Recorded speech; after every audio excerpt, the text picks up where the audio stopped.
All right. Welcome to Underground Crypto. Thank you for being here. We're going to have a good stream for you tonight, as we always do. Let's take a look at the crypto bubbles. Let me make it so you can see what I see. And I'm gone. Oh, and I'm back. And I'm here.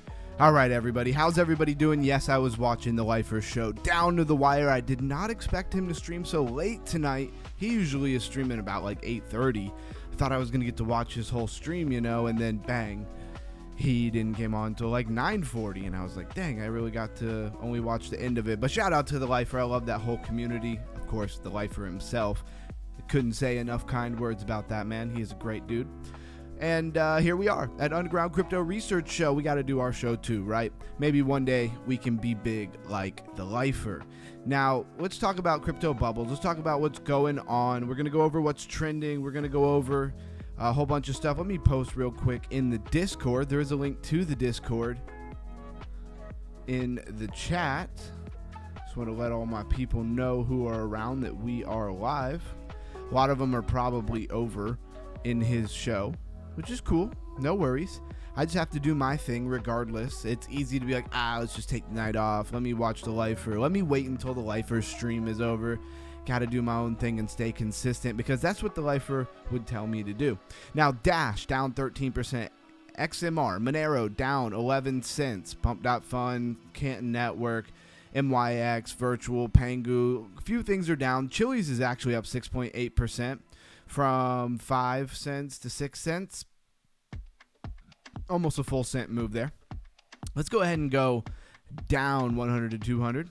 Axie Infinity getting a move today. And if you were in our stream yesterday, we actually downloaded Axie Infinity and played a little bit of it, and it was fun, I guess. I mean, it was a very simple, turn-based style game. I've never really played it for as much as it's like one of the oldest, most known crypto games. Friday, of course, yesterday is our DeFi gaming stream we do every Friday just to hang out for all of our community and all the people who love cryptocurrency, and they're not out drinking on the Friday or whatever you do, They are at home and they're in their charts or whatever, and so we try to put on a fun show playing some crypto games. Now, Merrill is down 21%, River down 31%, Decred down 18.4%, VSN Vision is down 9.5%, but Sand, are we getting some gaming here going on?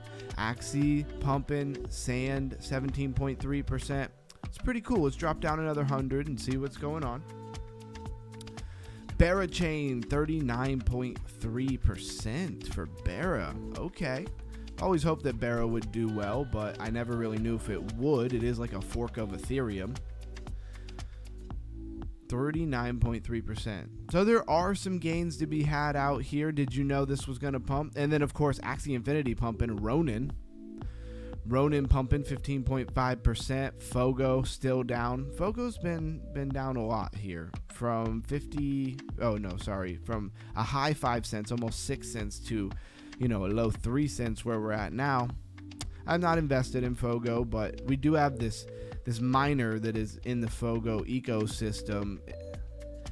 You just basically you're mining, but they have a visual representation of fish. Now, you're not mining Fogo itself, you're mining these fish tokens. Had to buy an NFT for $5. It's just something fun that we're doing for the community. And that's all for the crypto bubbles right now. Let's go ahead and jump over to CoinGecko. Let's refresh it, make sure we have the latest numbers. We're just hanging out under 95,000 for BTC, 94,990. And let's see, what's the overall crypto market? 3.3 trillion. 3.3 trillion, not too bad. Would love for us to get back close to that 4 trillion again like we were at one point, but it's going to be a while before we get back to that. I feel like, are we going to 100K? I don't know. A lot of people feel like we are. Sometimes that makes me feel like we're not. I am in a BTC trade that is down, so it would be really nice if we could go at least to 98K, at least get me out of this, get me out of the red here. but that's typical trading. Sometimes you have drawdown. Ethereum, $3,303, up 6.9%. BTC up 4.9% in the last 7 days. I've said many times, I wanted to see BTC get back above 90, Ethereum back above 3,000 and hold it. And, we have done that. And if you look at this BTC chart in the last 7 days, it has kind of gone sideways. Little rounded bottom almost, but it's mostly sideways. And to me, that can be a good sign. We haven't dumped, right? One thing that I hear the lifers say a lot, who is my mentor? If anybody wonders why I, bring him up a lot. To me, he's my mentor. And I never asked him to be my mentor. I just decided, hey, this guy's got it going on. He knows what he's doing. I'm going to consider him my mentor and study and, tutelage under him. Anyways, so that sideways hold for a lot of the Ethereum and BTC seems like a really good thing to me. And what he always says is, the bulls had a big chance here to pull us down, and we haven't had that large drawdown. Doesn't mean that we won't, just means that it hasn't happened yet. BNB, $946. At 4.3% up in the last 7 days. XRP 205, Solana $142, up 4.8%. Dogecoin high 13 cents. Cardano 39 cents, 1.1% in the last 7 days. Monero coming down a little bit here. $559. It was as high as like $750. I want to say it topped out at, maybe a little higher, maybe a little less than that, but it's still up 17% in the last 7 days. So that is pretty good. And what did Monero make it up to? 19 by market cap. It's fallen down a little bit. So the next one on here, XLM. Everybody was saying XLM was taking off today. I don't know. I didn't actually go look at the chart. This is my first time kind of looking at the chart. Just go to 24 hour. I mean, it did have a nice spike up to 23 cents, but I wouldn't necessarily call it anything crazy. Has $7.4 billion in XLM, so there you go.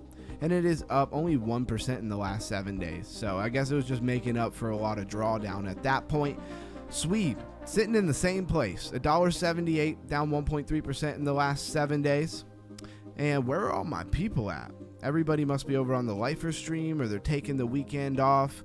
Very interesting. It is what it is, right? You just got to keep grinding. Zcash, $392, 3.8% in the last 7 days. Hyperliquid, $25.39, 5.3%. Oh, Melissa says, hello, all heading home. Thanks for letting me know. I appreciate it. You did pre-warn me that it would be hard for you to be super engaged, although that you would have the stream running, and that is commitment. I really appreciate that. That is definitely why I felt comfortable making you a mod. $13.67 for Avalanche, down 0.2%. HBAR 11 cents, down 0.3%. Canton Network high 11 cents, almost 12 cents, but down 9.0, but 9% in the last 7 days. And let's go see where that flare is at. It was 108 by market cap. Now it's 106. Okay, got a little bit of a move. I would say for altcoins right now, it hasn't been like the most bullish thing ever. Usually when BTC gets some sideways action, we get a little bit more bullish movement, but I don't know. It's been kind of up, down, up, down, up, down in a range. When you zoom in, right, when you go to the 5-minute chart or something, or 15 even, it's kind of up and down in a couple of different key ranges, bouncing off of some key support and resistances. But we haven't had like a big ginormous dip of like, say, $3,000, $4,000, $5,000 for BTC at like, in a short period of time, like a day or half a day. Anyways, I digress. Axie Infinity up 122% in the last 7 days. Did you have this on your crypto bingo card? Did you know that was going to happen? I sure didn't. I didn't have it on my crypto bingo card. Is it some kind of reemergence of GameFi, DeFi gaming, play to earn, play to own? This is something you will become very familiar with if you've come to the Underground Crypto Deep Dive Research Show. And tonight, even though it's a Saturday, we're going to continue with our series. Our series is really only broken by the Friday stream, the DeFi gaming stream, but then we get right back to business. So Saturday is today, and it is our what is our stream about? It is about the hype, right? It's about the hype in crypto, why hype for certain coins keeps coming back, and where does the hype really come from? Is it genuine? Is it manufactured? We're gonna dig into that a little bit tonight. So Berachain, 74.8% in the last 7 days. Those are the most notable here. I won't read the percentage on every single one of them. Of course, I have to point out Smooth Love Potion, or SLP, is the currency, in-game currency for Axie Infinity's original game, right? And it has gone up 19.3%, but also trending today, of course, Bitcoin, Pudgy Penguin, Solana, Monero, ooh, I like that, Monero, Ethereum, this Owl Finance, or Alto, but ticker is Owl, and it's got the owl as a mascot. We've gone over this thing. It looks pretty interesting. We got Lighter, Ronin, goes right along with Axie Infinity. Everything in that little ecosystem is pumping. Shiba Inu, Fogo, which we've talked about a lot, ICP, and Dash. So what do I want to cover here? I think you know what Axie Infinity is. Berachain is very interesting. It's just a fork of Ethereum. We'll touch on it for like a half a second here. It's very interesting that they don't have a contract address for it, but it's a smart contract platform. It is, of course, called Berachain, like a bear. Do they really not have a website for this? I mean, I've been to their website many times, so I don't know why we don't have a website rocking here. They have 885,000 followers over on Twitter. I would say attention, right? Pin post is from November 12th.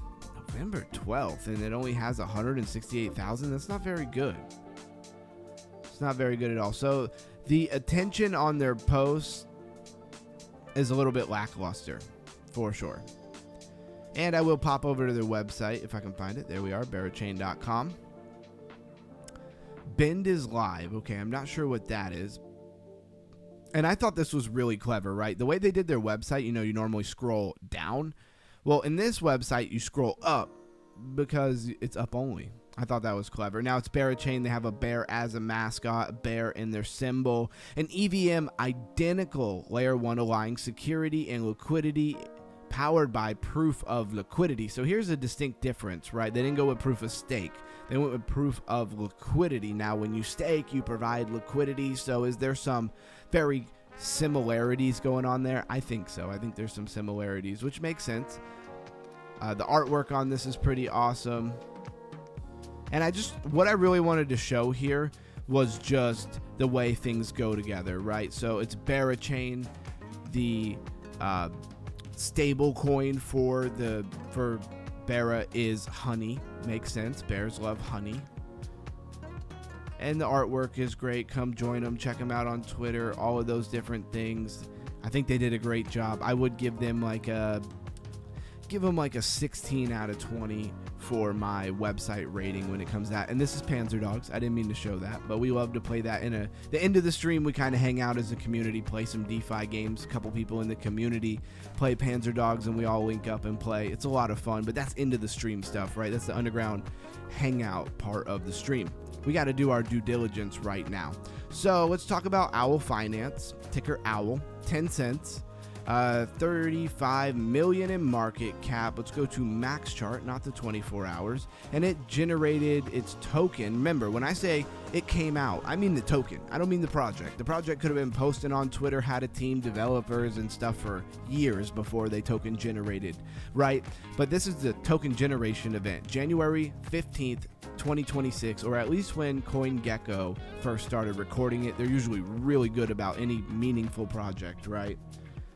That's cool, the website. Yeah, have you never seen their website? I love the website for Berachain. It kind of made me a little bit bullish on Berachain because I thought they put in some effort. And to me, that's a good sign of somebody who has vision, right? And is willing to spend a little bit of money, make sure they have a good presentation. That's just good business to me. Anyways, January 15th, 2026 for this Owl Finance, so not very long ago at all. 2 billion max supply. A lot of tokens right now are coming with the 1 billion max supply. They have 2 billion. So when that circulating supply is only 330 million, that is what you would divide. So you divide 330 million by 35. That will give you the price per unit, right? But 2 billion makes this, I don't know. It doesn't really matter. We could get into tokenomics. We did a whole stream on tokenomics the other day. I think it was fantastic, and the community received it really well. I think we raised crypto IQs. I think we did a good good job at our job at that point. But what I would also say is, when you're looking at the price of a unit, you look at how many max supply there is all over, but then it matters how much they're going to come out at a time. Like, are they putting coins out weekly? Are they putting coins out every 6 months? Are they putting coins out every 2 years? That becomes a big deal. If they were putting them out more long term, like coins every year, then you look at how many coins are coming out in ratio to how many they are. The next time they do a token unlock, and these are just vague numbers and vague things that I'm talking about, but it's all relevant because, if they were going to put out 330 million more tokens in a year from now, well, that would dilute your price by 50%. So you got to understand how they're coming out. Vesting schedules is what that is called. Anyways, I won't go too deep into that right this second. So again, we're talking about Alta or OWL Finance. Interoperability, cross-communication. Of course, they have the Binance Alpha Spotlight, but cross-chain communication and interoperability are the tags here you'd want to focus on. The niche is finance. Now, the category is finance. Can we niche it down into smaller categories? Let's find out. So we have a bridge for bridging assets. I believe one thing I said about this is they had a lot, we looked at this the other day, they have a lot of chains on here that I'm not very familiar with, like Abstract and Ink. Selenium I've definitely heard of. Katana, is that for the game? Katana Inu? I don't know. But either way, I think maybe they might have a use case here because I think that you could bridge to some places that might be hard to get to in any other way. They got an airdrop going. Click on that. And you can claim your OWL. I'm not going to bother connecting a wallet because I didn't interact with it at all. They don't generally just give tokens away. Like, you had to interact with a test net, be an early user. Something was going on in order for you to, actually be eligible. That's the word I'm looking for. Anyways, there's a lot of stuff here, right? Ink, Unichain, Talco, Zora, whatever this is, Gaiwa, that's a test net, Abstract, Circuit, Morpho, Lisk. A few of them I've heard of. A lot of them I've never used. I don't really know what they're about. That would be a really good stream. Sorry, it always goes to that Panzer Dogs when I click off of something. And yeah, I don't know what you would niche it down to. It really seemed like they were more of like a bridge protocol, right? Than a big financial thing. I didn't see staking. I didn't see lending and borrowing. I didn't see perpetuals, so that's what the type of things I normally look for when it comes to finance. Let's talk about Fogo for a minute. So you all know about EVM, right? Ethereum Virtual Machine. You have Solidity, code for Ethereum, where all your devs and stuff are writing in. And this thing came out at about 59 cents on January 15th, 2026. Again, only a couple of days ago. 130.6 million in market cap, what it's holding right now. We can switch our chart on CoinGecko over to market cap, and we can see that it came out at about 224 million, and it's sunken pretty hard, right? So we'll flip it back to price, and you can see it has an infinite max supply. I will say I'm not big, as somebody who's pretty hardcore on tokenomics, I'm not real big on the infinite max supply. I really am just not. So where to go here? So does it really matter what the circulating supply is with an infinite max supply? Well, it does and it doesn't. And the only reason it matters here is because that's the number you're going to divide by 130.6 mil to get your price per unit. And that's about as far as it matters, because with an infinite max supply, you really need to know what the vesting schedule is. But before you would ever care about the vesting schedule, you need to know what the heck it is. Otherwise, why would you even be concerned about speculating on it? Never financial advice. I don't give financial advice here on the stream. We're about crypto education. But if you were to speculate, aka invest, you'd want to know what the heck it was. So I brought up EVM for a reason, right? Because I didn't quite finish that thought. So there's a lot of talk more now about SVM, which is Solana's virtual machine. Right here, SVM layer 1 compatibility. Every Solana app, every tool, every workflow works here. So they built an ecosystem or a space where anything that has to do with Solana you can port over. You know what it kind of gives me some similarities to is Berachain, because Berachain is so copied and mirrored from Ethereum that you can literally take any project that's already been written in, Solidity or whatever codes are, applicable or comparable. they will port right over and work instantly, which is a smart move on Barachain's part, because you can pretty much take anything that already works on Ethereum, port it over, it's going to work over there, no problem. Well, this is kind of doing the same thing, but for Solana virtual machine. And there were some interesting things here. Let's see if we could dive a little deeper. Building on the Fogo's Layer 1, an upcoming suite of trading apps powered by unrivaled speed and reliability. So, rebellion through execution, milliseconds over manifestos, no vaporware, no salesmen, just weapons that work. Very interesting way to write that, right? Friction tax, less clicks, zero gas, full send. Don't pay your latency tax. So they're all about this latency tax. Bot tax, that front run and steal profit. Yep, speed tax, that fills and low friction. So one thing that they have, and it's very apparent in this game that I'd be using, is you come over here to your wallet, right? And I just put a tiny bit of money to buy the NFT so I could be mining. If you come to this without buying an NFT, they have a demo you could play, but you don't get anything out of it, right? It's not really fun if you're not getting anything from it. So it's like you sign in and then you approve it for a certain, you have a session, right? And you put 1 week, and then I just update this. You won't see the pop-up where I just approve it, but then it's going to keep me logged in for a week. So now I can do anything I would be doing on this, Fogo wallet or blockchain or whatever. And I won't have to sign again for it, right? It'll go through instantly, saving me money in gas fees. And that seems to be the big sell on this project. So we've talked about Fogo a little bit, but was it clear in your mind what Fogo was and like why it matters and why it's relevant? I would like to see some other wallets kind of put this out, right? So I would like to see other wallets have it where I can sign in and pay a gas fee and be like permanently signed in for a couple of days. That way, if I'm doing a lot of stuff, I'm not paying a ton of gas fees constantly. Now, how that works on the back end, that's for another day, another show. So it says Consensus operates in Tokyo, keeping validating close to the market for lower latency, tighter coordination, and real-time execution. Backup locations stay live worldwide, ensuring community and resilience no matter what. Consensus never stops. And then it's always on, always fast, always resilient. There you go.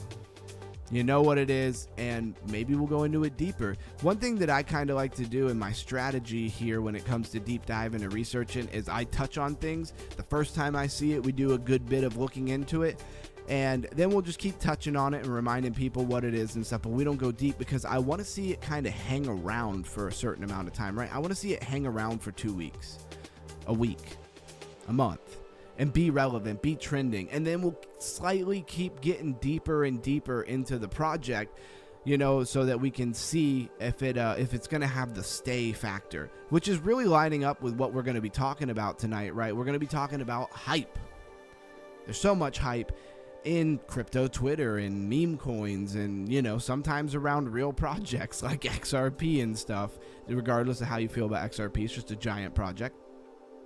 And so here is my talking points. Yes, I have ChatGPT help organize my talking points. Otherwise, I'd be talking in circles and I might completely miss stuff. If you feel some type of way about that, put it in the comments. I want to hear how much you dislike AI. I hear it all the time. Not in crypto circles so much, right? But in outside of crypto. Have you ever noticed that crypto always seems to talk about the same things at the same time? 1 week it's AI, the next week it's gaming, then it's RWAs, and then it's meme coins. And it feels sudden. Like everybody just woke up one morning and decided, yeah, we're going to talk about this now. But that doesn't happen by accident. And then we get into how narratives are born. And we're going to come back to that shortly. We're not going to do it right this second. I just wanted to tease it for a second so you understand that, like, although we go over what's trending, and this is a great show to come to kind of keep an eye on new projects coming out and get deeper into them than a lot of other places will give you into knowing what they are. We've caught some coins that ran. I was talking to a buddy the other day, and he said, man, some of those coins that you've covered in the last couple of months have absolutely ran. And I was like, yeah, and you found out about them here at Underground Crypto. That's what makes it underground, because we're all about these coins that most people don't know about yet if you don't understand the name to the channel. So 49 on our Fear and Greed Index. Let's make it big. Let's look at the graph. Just a better look here. And we're back in the neutral. Yesterday we were 50. We were at like 63, 62 at one point. These 7 days and months, they seem to average. So it looks good in the fact that a month ago we were at 16. 7 day average we were at 29, and now we're at 49. Yesterday was 50, and we were up in the green, 61, 62 at some point, and it had a little bit of pullback. I noticed the quicker that BTC goes up, the longer it takes it to kind of cool off before we pump again, and we just want to see it go sideways and not lose, key ranges. One that Lifer always talks about for BTC is this 94,000. If you look, I'm just hovering here, and we're just literally on a fear and greed index. But if you'll see this top here from Monday, January 5th, 2026, at top is flipped into flipped. It was resistance here for January 5th, right? Then we went back down all the way to like 89,800, and then we broke it and we held it as support here like January 14th. Boom, up again, and then that's just kind of where we're teasing right now. We're just hanging out above it. In my opinion, if we can stay above 94,000, I think we're good for a continuation. If we break down under that and start heading to like 93, 92, not the most amazing. I do have Bookmap pulled up over here on my other computer. Let's see what it was saying. I was checking it out like right before I went live. So we have like 1,000 BTC at 4,800. That's good. That's still above 4,000. I don't know if it's good. And then you have like 323 BTC, not so deep liquidity, but it's at 94,200. And let's see, if I zoom this out, I wish I could show you too. I have to download it again on my regular computer. I don't really see any gob of liquidity above where we are right now in price action, which is basically 95,130. Seems to me like you're gonna have to go to 94,800 again. I wish I could put it on the screen. Next stream, I'm gonna try to make sure I have that downloaded on the computer. I always have so many things in the back end that I really need to make sure happen.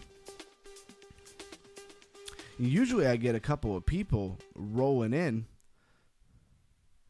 Not sure where everybody is at right now.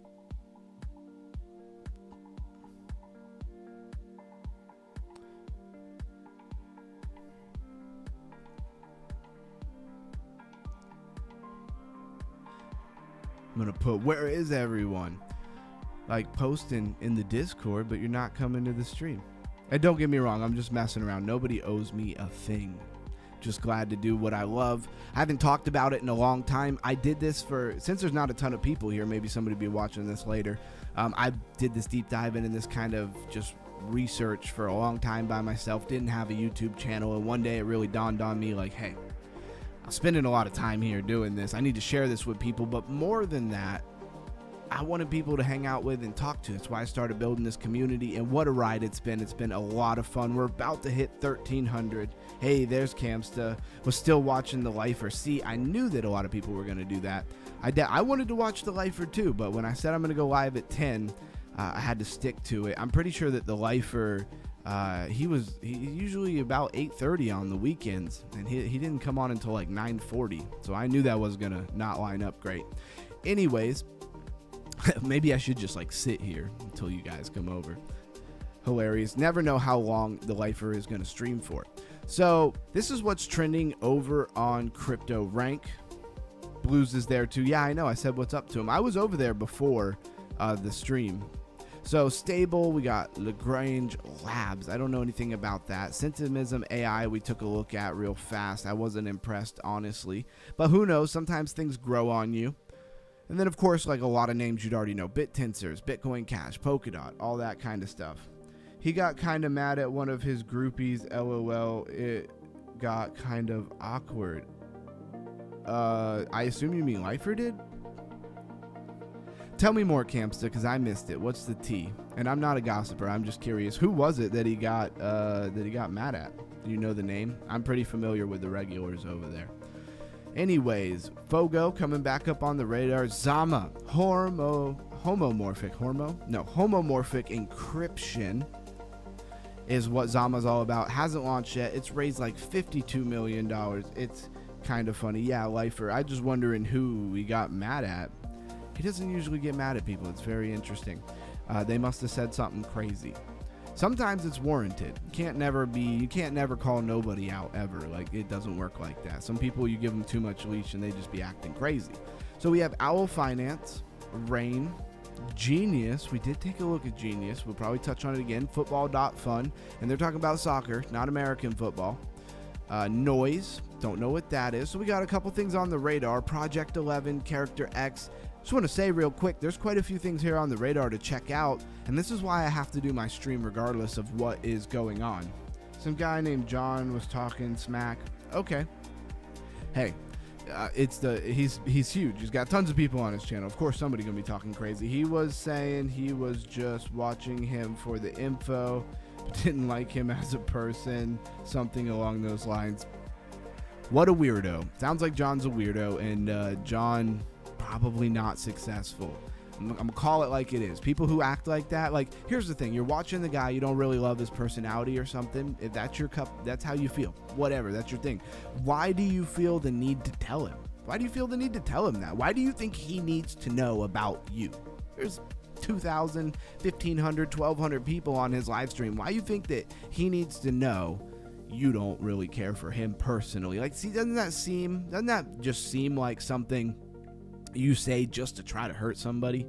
Stupid. That's stupid people mentality right there. And so let him have his like moment of Sam telling him he's an idiot brokey, because he probably is. And then it'll move on, it'll blow over, and he'll probably get blocked from the stream. Sam doesn't need him. Yeah, it was weird and took up a good 5 minutes of the show. Hey, that's all right. When you live stream for hours, we could give 5 minutes away. It's no big deal. So let's talk about Lagrange Labs, because I don't know what the heck Lagrange Labs is. Ticker LA.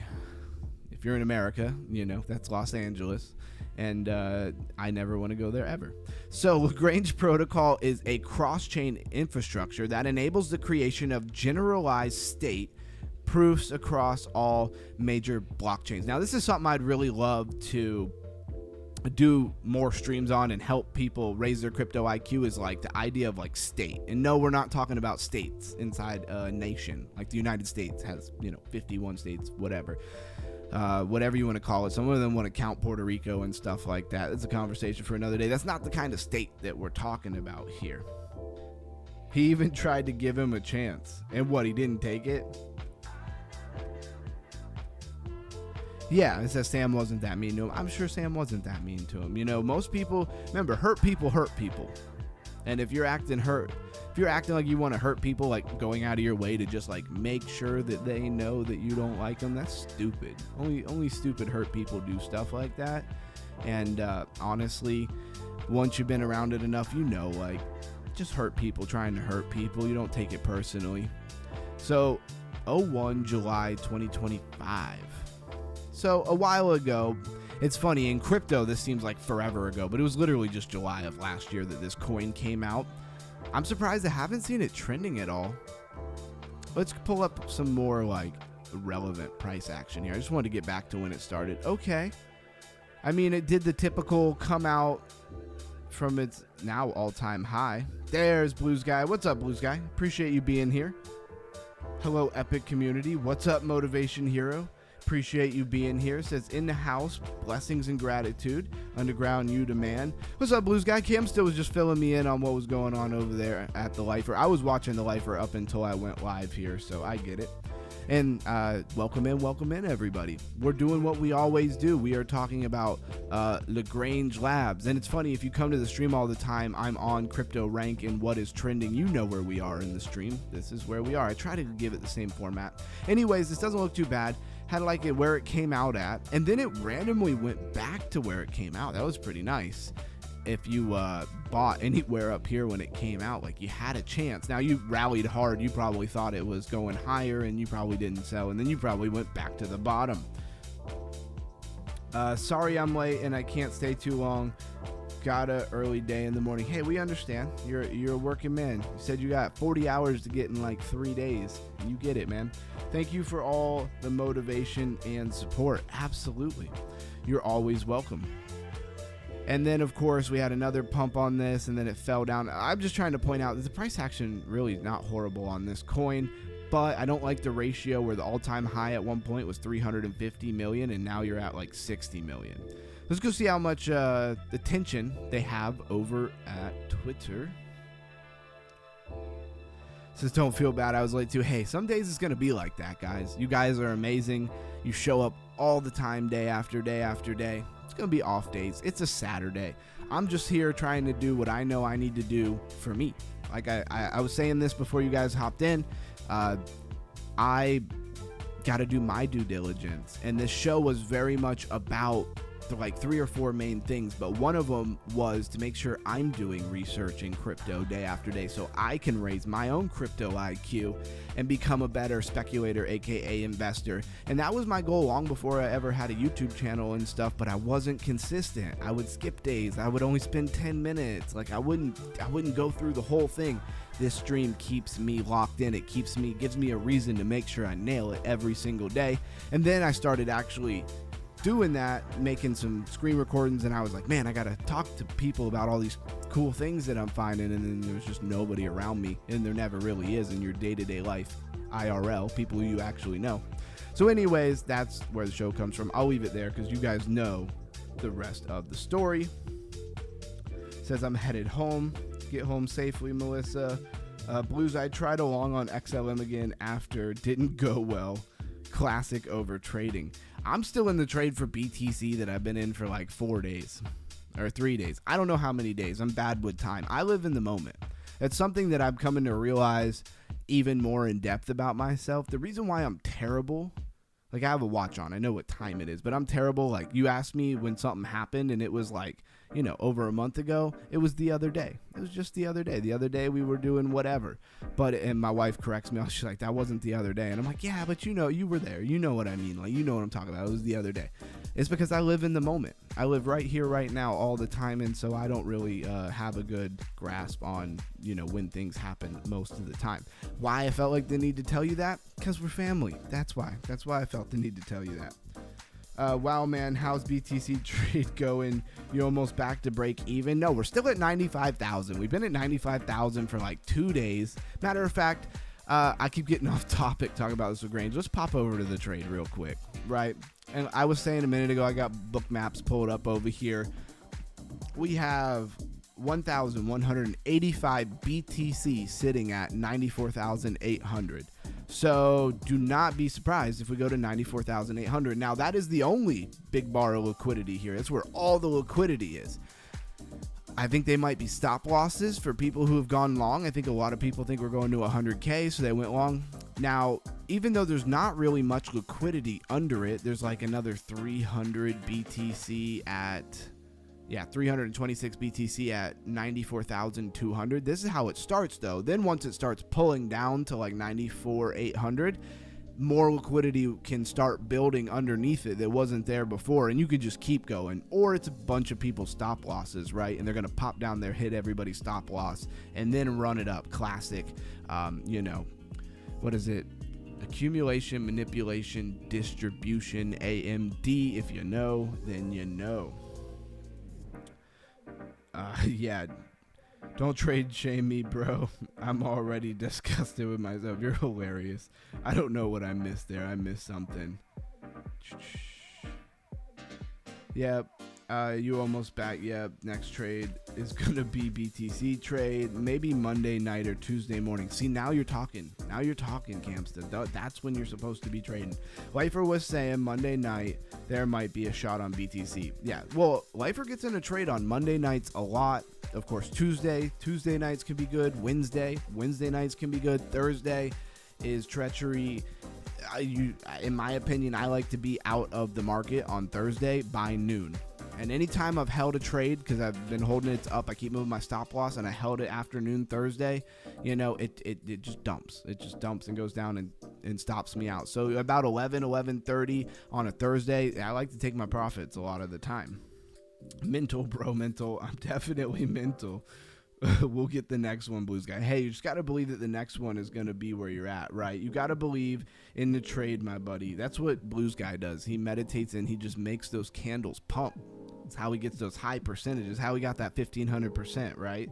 I will not waver. It's okay. You learn in price of tuition as always. Thank you, Sensei. I will not dishonor you again. Campster, you're hilarious, man. Thanks for always being here. So what do I see here? An inverted head and shoulder that played out pretty nicely. Take a look at that thing.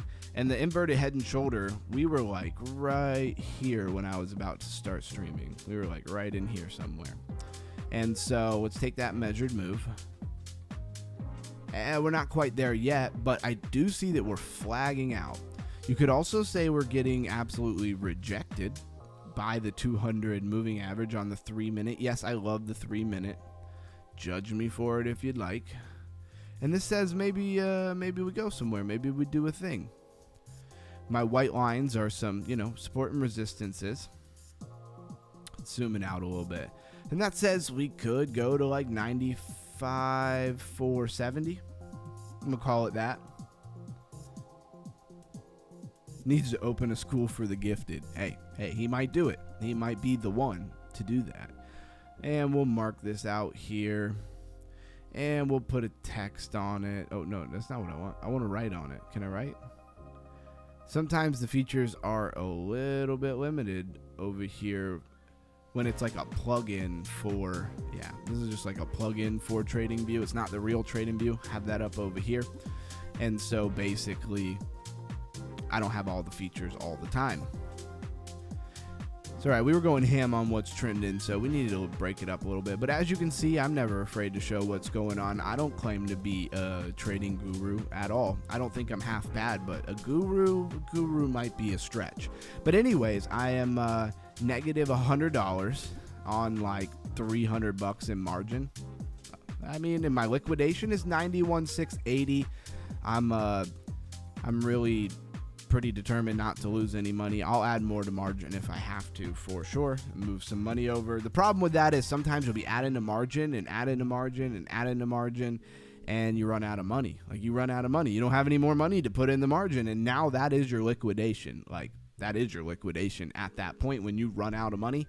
And if it goes down there, you lose all your money. And all the money you put in it to try to save the trade really just becomes more money than you lost, right? Right? Everybody know what I'm talking about? Blues guy, you know what I'm talking about? I can see that, but I'm not gifted, so I can't go. Hey, you go to learn to be gifted, Melissa. You don't have to be gifted to show up. If that was the case, you wouldn't need to be there.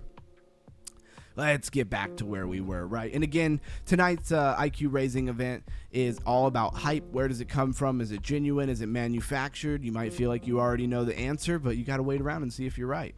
So Lagrange builds cryptographic proof systems, securing AI intelligence and defense infrastructure, forming the foundation of American power. So this must have that made in the USA tag as well over on CoinGecko.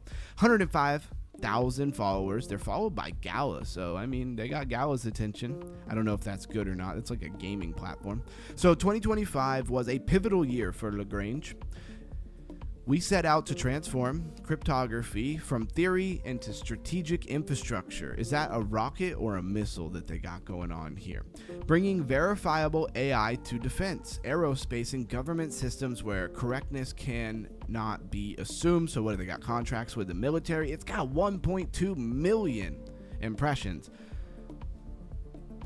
I don't know. Is this similar to maybe buying like a, some kind of military defense or missile manufacturing stock? Like a lot of people, they always say like, oh, the warmongers, they buy like all the missile stocks and stuff. Hey, you need defense. You got to make missiles. Missiles cost crazy amount of money. To me, it's a no-brainer. There could be money there. But how much they're getting actual contracts and stuff, I have no idea. Some of it, if they are getting like really big stuff, they would be cutting edge and it's probably classified and they probably can't tell you about it anyways.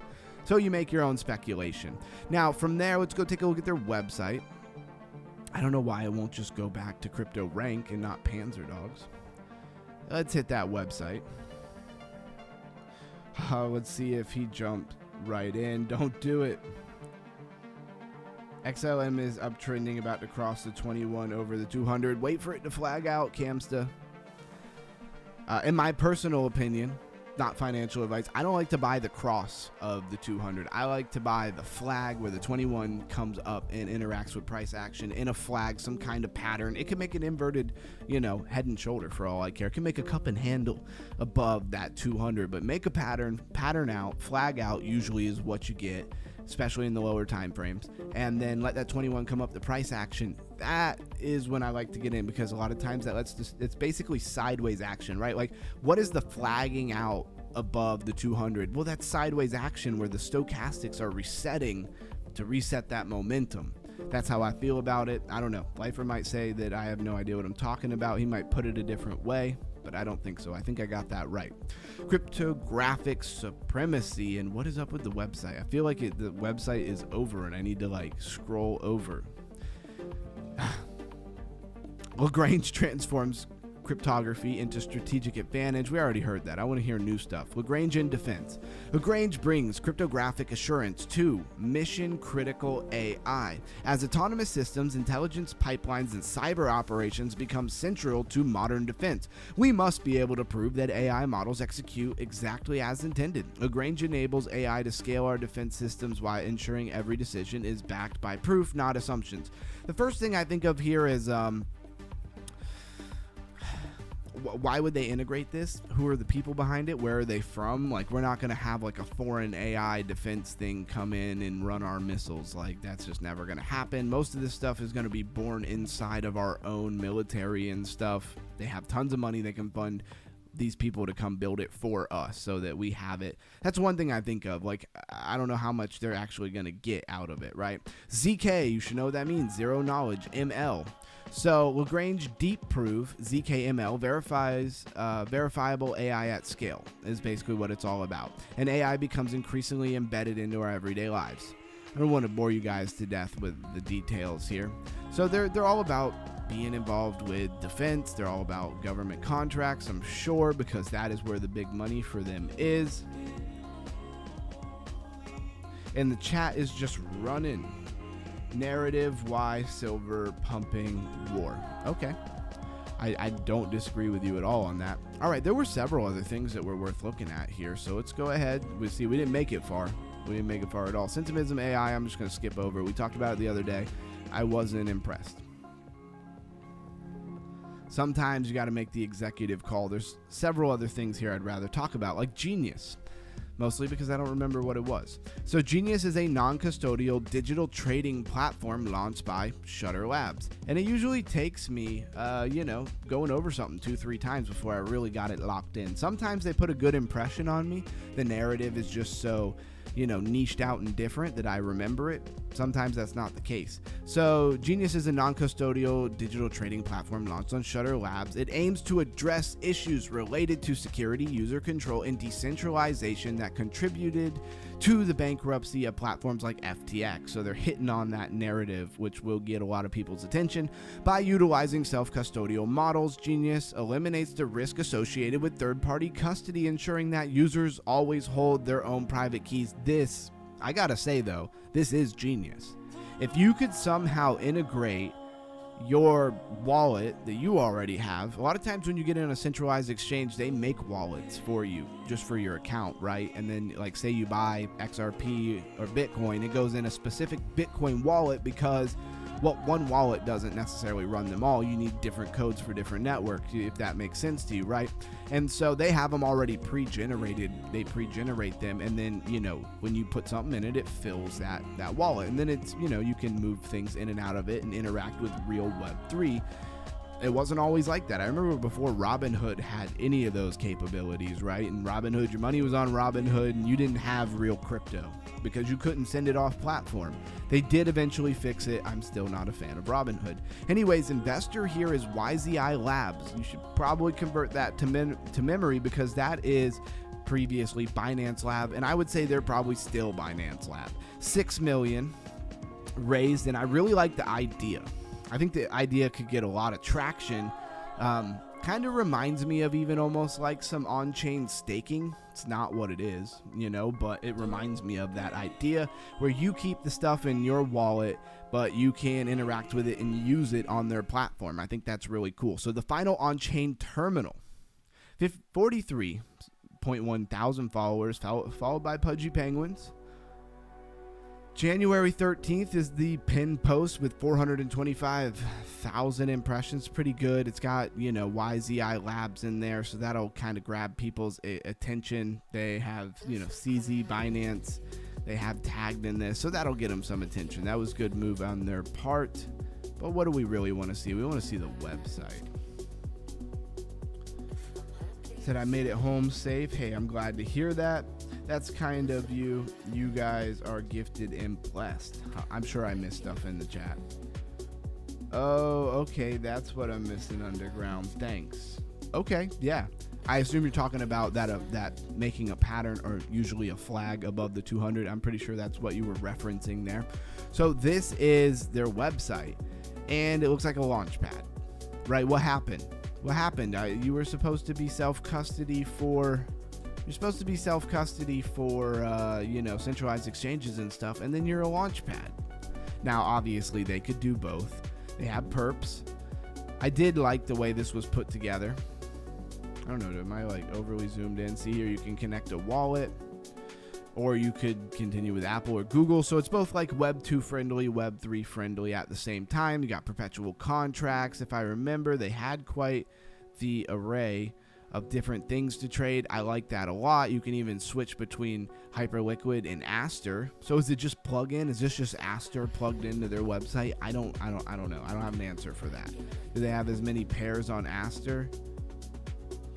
Yeah, they have a lot of pairs. So it could be a good place to trade. I don't know what their, fees are and all that jazz. That I don't know. Anyways, they have Launchpad for both BNB and Solana. I like what they're doing, the way that they're bringing a lot of different things together. You got swaps and bridges, convert to perps. I don't know what they mean by convert to perp. Let's click that maybe a couple hundred times. Genius dynamic points are paused starting from 7:30 EST. During 17, we are transitioning to a retroactive point system. So they're changing their point system. I'm sure the original point system had a lot to do with this airdrop, which I've clicked on a bunch of times and it is not opening. There we go. So they have this airdrop feature going. Obviously, I wasn't involved, so I don't have anything to do here.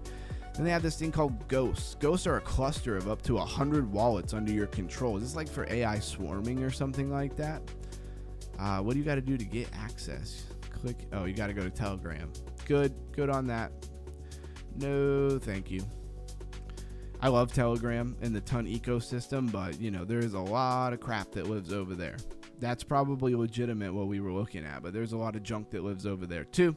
So we have this Noise. Now, Noise is new on my radar. I don't know what it is. Let's expand this. Noise offers a complement and alternative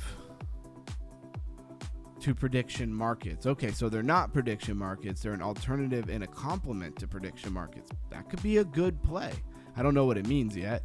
Allowing traders to bet on which topics will remain relevant on the internet. Sounds like prediction markets for relevant things on the internet, right? That doesn't sound different. That just sounds like still prediction markets. So attention markets, so Google Trends. So you're just betting on Google Trends. I don't know. I mean, people want to bet on anything and everything, but that just doesn't get me excited.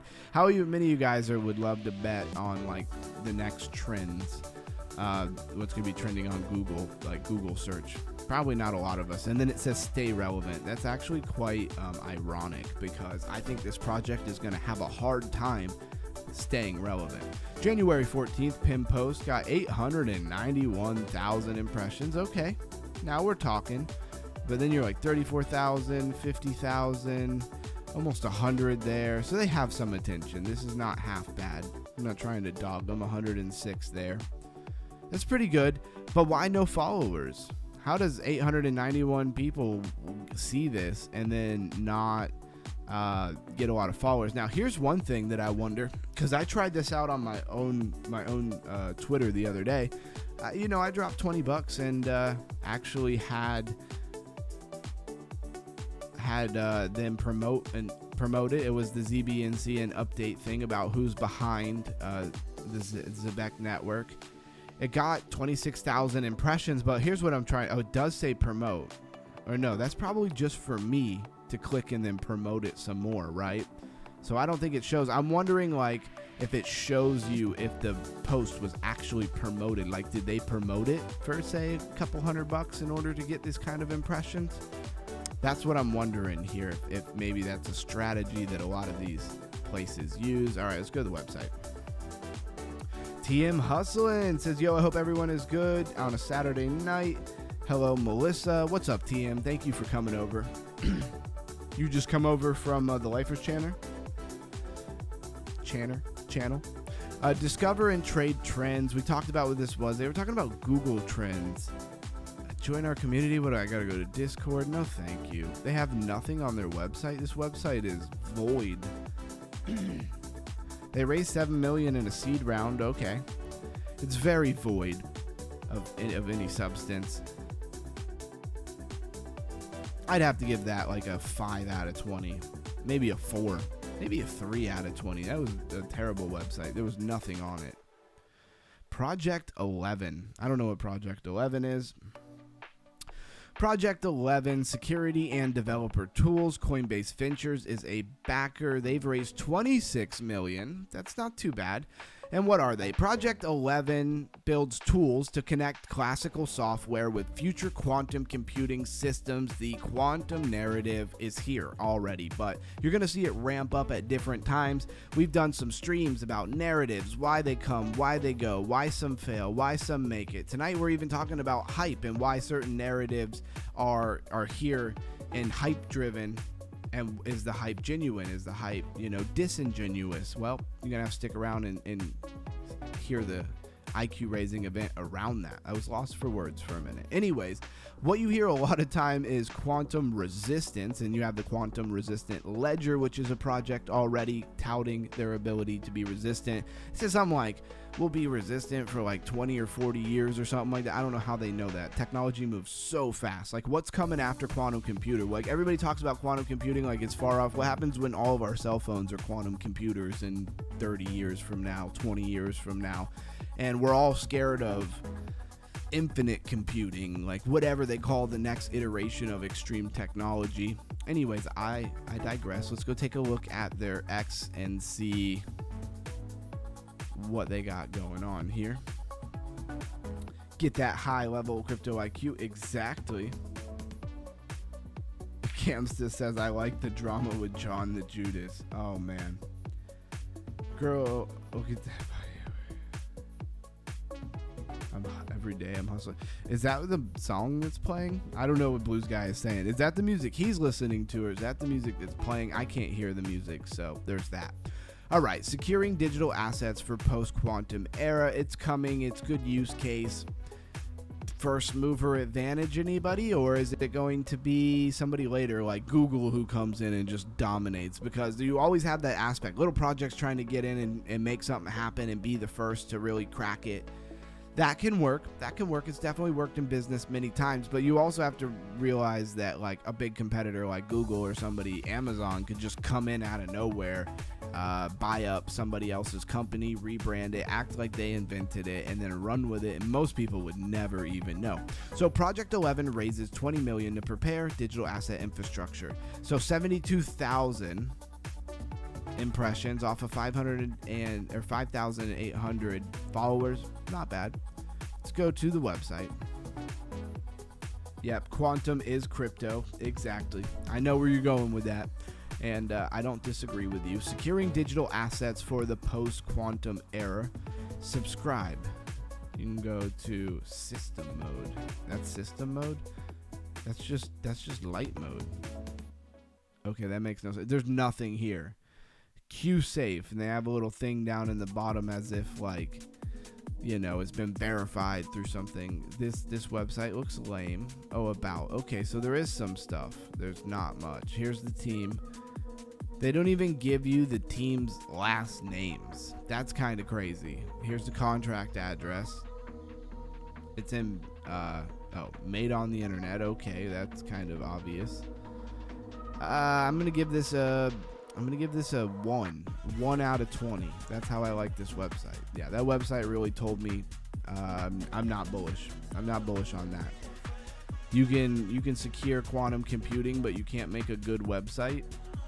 I gotta be like, I don't know. I'm out on it until I can see them prove something. So we went over quite a few things here. Lagrange, Genius, Noise, Project 11. So hopefully you have some idea of what they are now. Let's do a quick check of what is top gainers, top losers of the day. Of course, Axie Infinity up 50%. It's not the best day when it's only 50% for your top gainer, but it's also not a horrible day. This feels like, when I look at these numbers, this feels like a very sideways day.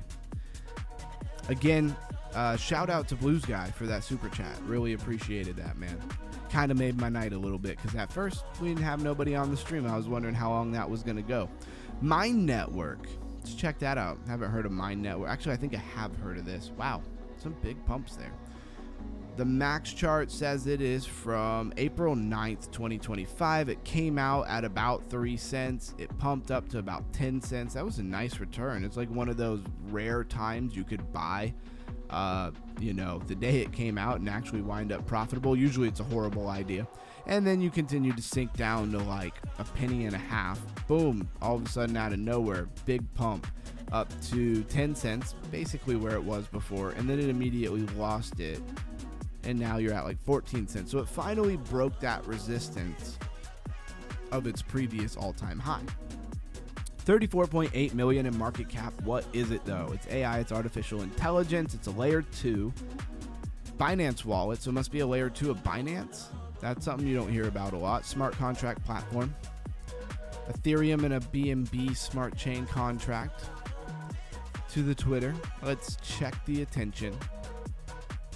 438,000 followers. They're followed by the Martini guy. 10,000 on the pin post from January 4th. It was a few days ago to only have 10,000. It's like a look ahead about, you know, it's a community letter. I think that should have did a little bit better. And a lot of their posts have like no impressions. That's wild.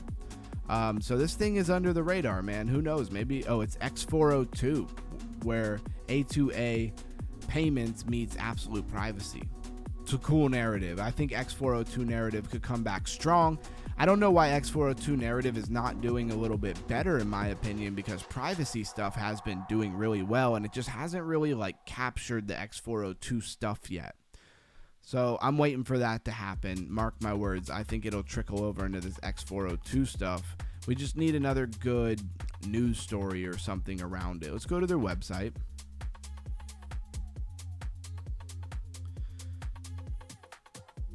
Wow, 1 out of 20. Oh, yeah, it was pretty bad. That Project 11, their website was garbage. Yeah, right, it's sad. Very funny show. Get it right, says TM Hustling. The confidential payment infrastructure for AI agents. The website looks pretty standard. I mean, when the website looks like this, pretty standard build, I'd say you're already at about a 5 in my score system. Then we have X402Z confidential A2A payment. What does A2A mean? Probably should know what it means. Anonymous. Okay. Autonomous. Which is instant micro payments for compute data and API access optimized for machine speed. Okay. So it's A to A. It's autonomous to more autonomous. Kind of like a play on peer-to-peer. That's what I get out of that. They have a video about it. How long is this video? It is 6 minutes. Does anybody want to watch this video? I bet you don't. So I probably won't play it. Anybody want to watch this video on this Mine Network? I used to have some Pay AI. There you go. Lost it web trading. Hey, that can happen. You got to watch out. Got to watch out for that. Then you got this fully homomorphic encryption. So this is another time you see this FHE. And again, a lot of times when you see it, let me pause this video because I'm not watching it. The market has been wild. Yeah, it absolutely has. So again, another abbreviation you're going to want to know. I keep seeing it more and more and more. Is FHE technology, which is fully homomorphic encryption. What does that mean? Well, hopefully they're going to tell us right here in a simple way. FHE, hailed as the holy grail of cryptography, is natively built on lattice cryptography, approved by NIST in 2024 as the primary post-quantum encryption standard. So this goes back to Zama. Now, Zama didn't make this connection on their website, so good on my network for making this connection on their website. It's all about post-quantum encryption standards. What is going to be quantum resistance? This fully homomorphic encryption seems to have been approved by the NIST, if you know, you know, in 2024. So we do with that what you will, right? FHE computation, FHE validation, a FHE consensus. I'm probably on my own time because I think it'd probably go over most people's heads, just being honest. I'm going to deep dive a little more what that really gets into, what that really means. Agentic world runs on HTTP-Z. Now, you should recognize HTTP as what comes before every web address. That's what X402 is all about. How many people here actually know what X402 is? You know, it's an old protocol for payments that goes back to like the 90s. It's not new technology, it's just being implemented again in a unique way. So a zero trust paradigm for the internet. This is actually kind of deep. I really like this. I think one thing, you know how we get if you were building a portfolio, you get your categories together, right? You get your RWAs, you get your metaverse, you got like the different categories. That's what you kind of, in my opinion, if you set yourself up right, you pick from the categories you think are going to do well. Like, are RWA is going to shine this year, or is it going to be privacy coins that continue to run? Is it going to be decentralized exchanges? Why your categories? Understanding your categories is very important when it comes to setting up portfolios and knowing what to buy. And then I see this is emerging on the scene. It's been whispered in the backgrounds, this quantum resistant, quantum encryption, quantum computing combined with AI technology, all of ZK technology, ZK proofs, ZK rollups, like all of these different things and the way that they work together. And I have to say, you're going to see quantum. Post-quantum is one word you'll probably hear a lot. Quantum resistance is something you're going to hear a lot, but you're going to have this quantum narrative, and there's going to be tokens in it that are going to run. Just mark it down. That's my prediction here. So now we clicked and we came into their Web 3 version. That was the Web 2 version. Do you understand the difference between a Web 2 version of a website and a Web 3 version of a website? When you see Connect Wallet, you're in a Web 3 version, right? So launch your first AI agent. Is it that simple? Hi, I'm No.0 Citizen Z. I'm here to shape the agentic world with you together. I was just saying the other day that, like, we hear about all these. Here's a question. You hear about AI agents all the time, and you could buy the token of an AI agent. Fartcoin is an AI agent. Technically, it was under that whole scope, under that category. But when you bought it, could you do anything? Could you set it up and let it run? Well, I'm not going to connect my wallet or anything here, but I'm going to keep an eye on this Mine network, because if they can give you access to actually using an AI agent, then that would be pretty cool. Here's the thing with AI agents, though. Free AI agents, like ChatGPT is not even free fully. There are some versions, but my point is, it costs a lot of resources to run this kind of stuff, so I don't see people giving it away for free. You probably got to buy the coin or something like that. I don't think it's a bad thing. Like, I don't think it's a bad thing for people to have to pay money for useful products, because that's what we do all the time. Anyways, that was a fun little deep dive of it's funny, their ticker is fully homomorphic encryption, FHE. That's clever of them. I think that's actually going to play out really good. Then you have Berachain and infrared Bera, or iBera. It's a wrapped form of Bera used for staking in their protocols. Those running together here. Hi, it's Blues guy had to reference something that happened yesterday. I don't think that person will be back. Palladium network. Okay. All right. Well, let's hop right into the IQ raising event. I was actually pretty excited for it. as I always am. I think I'm the one who's the most excited for the IQ raising event of the night. And you know what? This pairs so well with what I said earlier about staying on the trend, new projects coming out, deep dive in research, understanding narratives and key phrases, and, you know, the definitions of words like interoperability, like for myself, keeping myself consistent, right? Well, now that we added very early on, we've been streaming about 4 months now, I want to say, and very early on we added this IQ raising event where we talk about a topic, right, and try to raise people's crypto IQ. You know the whole spiel. I think now I'm the one who's the most excited for him. And when we got off in the weeds for a little while into some like really deep like blockchain technology, and I lost most of you, it was because I was interested in it and I was learning a lot. So I hope you guys can follow along. We'll circle back, you know, Jin Saki. We're going to circle back around to that. And some of you guys outside of America are not going to get that joke. Anyways, we're going to come back around to some of that complicated stuff. But the goal is by the time we come back to that complicated stuff, you guys are going to understand a lot of this stuff a lot better. She does it 5 times a day, bro. Yeah, because she's getting paid. She does it like her job. It's like it's her job or something. Don't put your stop loss too high. Yeah. Yeah, sometimes, yeah, I'm not even going to touch that. I like my stop loss low most of the time, but it depends on the trade. That's because, like, I'm really hoping BTC is going to go to 100,000. If I was scalping, a lot of times I will keep my stop loss relatively close. It just depends. Every trade's a little different. You have to play around with it. You have to have a strategy. You can't be copying what other people are doing. So the one thing I've always loved about the lifer and respected is that he wants to teach you how to trade, not just give you signals to where you'll never really know how to find a trade on your own. All right, we're going to back up. I didn't go far here. Love the content, brother. Thank you very much. I decided to start taking profits ASAP. 10% is good for me. Nice. I can't take profits. I'm underwater right now, so I'm just chilling at this very moment. All right, so in opening, have you ever noticed how crypto always seems to talk about the same things at the same times? One week it's AI, the next week it's gaming, then it's RWAs, then it's meme coin again, and it feels like sudden. Like all of a sudden everybody woke up one morning and decided, yeah, we're all going to talk about this now. But it doesn't happen by accident. How narratives are born. I think you guys are going to enjoy this. I feel like this IQ event here is going to be very similar to the tokenomics one. I almost wish Bankroll was here. I don't know what's up with Bankroll.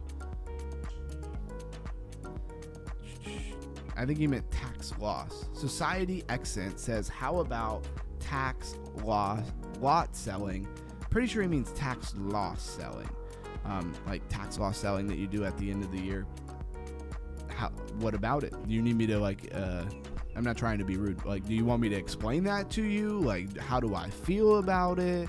I don't know where you are. I don't know if you even know what that is, or if you're asking me how I feel about it. So if you could just kind of give me a little bit better idea where you want me to go with that, I'd be glad to talk about it. Said, I love how it takes a 4-hour green candle and then one red candle wipes it out. Exactly. Pretty sure that's under my liquidity. 0.22. What are you guys are talking about? XLM probably. That would make sense. All right. So I'm going to stay focused here for a minute unless Society Accent gets back to me. How narratives are born, right? Most narratives start quietly. A venture capitalist invests, a founder tweets, and a product demo leaks. I'll say it again. A venture capitalist invests his money, and a founder tweets about his project, and a demo project leaks. Something critical, right? Then influencers pick it up. The media writes an article about it. CT repeats it, and Telegram explodes. By the time retail sees it, insiders are already positioned. So they just gave you like some sauce right here. You want to know about something before it's about to boom? Influencers, listen to what they're saying. Doesn't mean buy. The media maybe writes about it. That one comes last, right? CT repeats it, and Telegram explodes with information about it. So if you're not in Telegram groups like Bankroll, he's always talking about his Telegram groups. That's why he catches good trades. By the time retail sees it, insiders are already position. The venture capitalist flywheel. This is a good way to put it. Venture capitalist shapes narratives more than people realize. Why? Because they put all the money in. They decide who gets to have money and who gets to have a run here. Oh, okay. So you did mean tax lot. I wasn't sure if you did or if it was a typo. So yeah, I'm like, go to the, hold off on that for just a second. Let me get to a stopping point here. So anyways, we're talking about venture capitalists, where this is called venture capitalist flywheel, right? So they fund a project early. They help write the press releases. They introduce the founders to the right influencers, and they push conference appearances. So they get it rolling. The VCs know how to get something rolling with attention. Narratives support exit. So the narratives get people in, get people pumping. That's exit liquidity, not always the product. Influencers economy, creators need engagement, trends, and attention. So what do the creators need? The influencers, engagement, trends, and attention, so that they can stay relevant themselves. Calm analysis doesn't go viral. Hot takes do. So narratives get exaggerated, simplified, and emotional. Accuracy becomes optional. And I'll take that as a stopping point. And I do want to say, as somebody who is, in crypto YouTube, I don't call myself an influencer. Why? Because I don't get on the internet and just say crazy stuff about stuff just to get people to get riled up and follow me. It's not my thing. It's not what I'm into. I would get a lot farther in the game if I did it. Maybe one day I'll adapt some form of strategy that does that. But as of right now, I'm just cool with what I'm doing. I'm still learning. So let's come over to he says, I was referencing using tax lot selling versus stop losses. Okay, yep.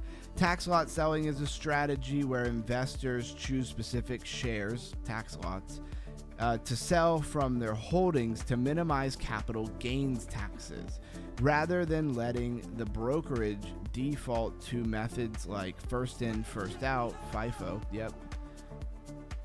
Tax loss selling for harvesting is a strategy where you sell investments at a loss in a non-registered account to create a capital loss, which can then be used to offset capital gains. Okay, I follow. And what was the original question? It was like how I feel about it, or do I do it? What was the original question? I'm just scrolling back here to find where you first said something about it. How about tax lot selling? Well, I'll say one, it's not a strategy that I use, that I think about very often. So I wish I could say I totally fully understand it to the point where I could give you some kind of strategy about it, theoretically, not financial advice. Tax lots, yeah, to sell from their holdings to minimize capital gains. To be honest, it sounds like something I need to research. I could start to talk about it a little bit, but I don't want to be off in what I tell you. So it sounds like something I need to research personally a little bit more. Where's my pen? Let me write that down. And shout out wherever my pen is, tax law. I got to try to remember that. Anyways, yeah, I'm going to write it right here. Come on, let me write it. I don't have my pen on me right now. All right. Shout out to Society Extinct. Sorry that I can't give you the best answer right now. Maybe we'll go look it up in a minute over on ChatGPT and get to the bottom of it. I'm going to stay focused on what I'm doing for a second. But shout out for you being here and asking good questions, because that was a really good question. I was asking Blues, really. He mentioned his stop loss. Okay. Yeah, there you go. That's pretty cool, but a bit high level for me. I don't pay taxes, bro, says Blues Guy. So there you go. There's a hot take. Where are you? A succinct or Society Exit. I'm probably saying that terribly. Where are you from? That'll give me some idea of where you're coming from here. Algorithm controls attention. Twitter, YouTube, and TikTok. They don't promote the truth. They promote outrage, excitement, fear, and greed. Nuance dies. Drama wins. This is the sad reality that most of us we're aware of, right? Like, you put a video of somebody telling you the truth about the US dollar, right? How it works. It'll get a little bit of pop, but it doesn't pop like a video of another guy hitting the guy, two guys, one of them's hitting him over the head with a baseball bat in the street. That thing goes viral. That's outrage and violence. People may be in fear of where this is happening. that's what the algorithm promotes. And so that's why we found ourselves in the place. The algorithm is very much to blame for where a lot of people's minds are right now. You know, you scroll Twitter and it's just like the most outrageous things, like 5 people beating up somebody's grandma in the street, like just one video. Then the next video is like somebody shooting somebody at point blank range, and the next video something else is crazy. Then there's like a cute puppy and then a cute kitten, and then like right back to a tank like shooting a car in the streets of Mexico or something. You know, like it's just crazy. And that's why people, they just want more. They become so addicted to like insane stuff that it's like, what, they just want to see the next most insane video. It's got to top the last video that they just watched. And because they become such addicts to it, the algorithm feeds it. I'm sure most of you understand this, but it's a really crappy game, because when people come on and they actually are well put together and like I try to be and give you, you know, I'm not going to say I do that, it sounds boisterous, but you know, and give you good information and stuff, it doesn't hit. It doesn't hit like if I just came on here and I was like, BTC is going to 140,000 in 2 months. Here's the date. Here's the time. Set your clocks. Take this trade. Join my call group. Spend $2,000, you know, on my little trading, you know, course. That's what they do. And they just hot take.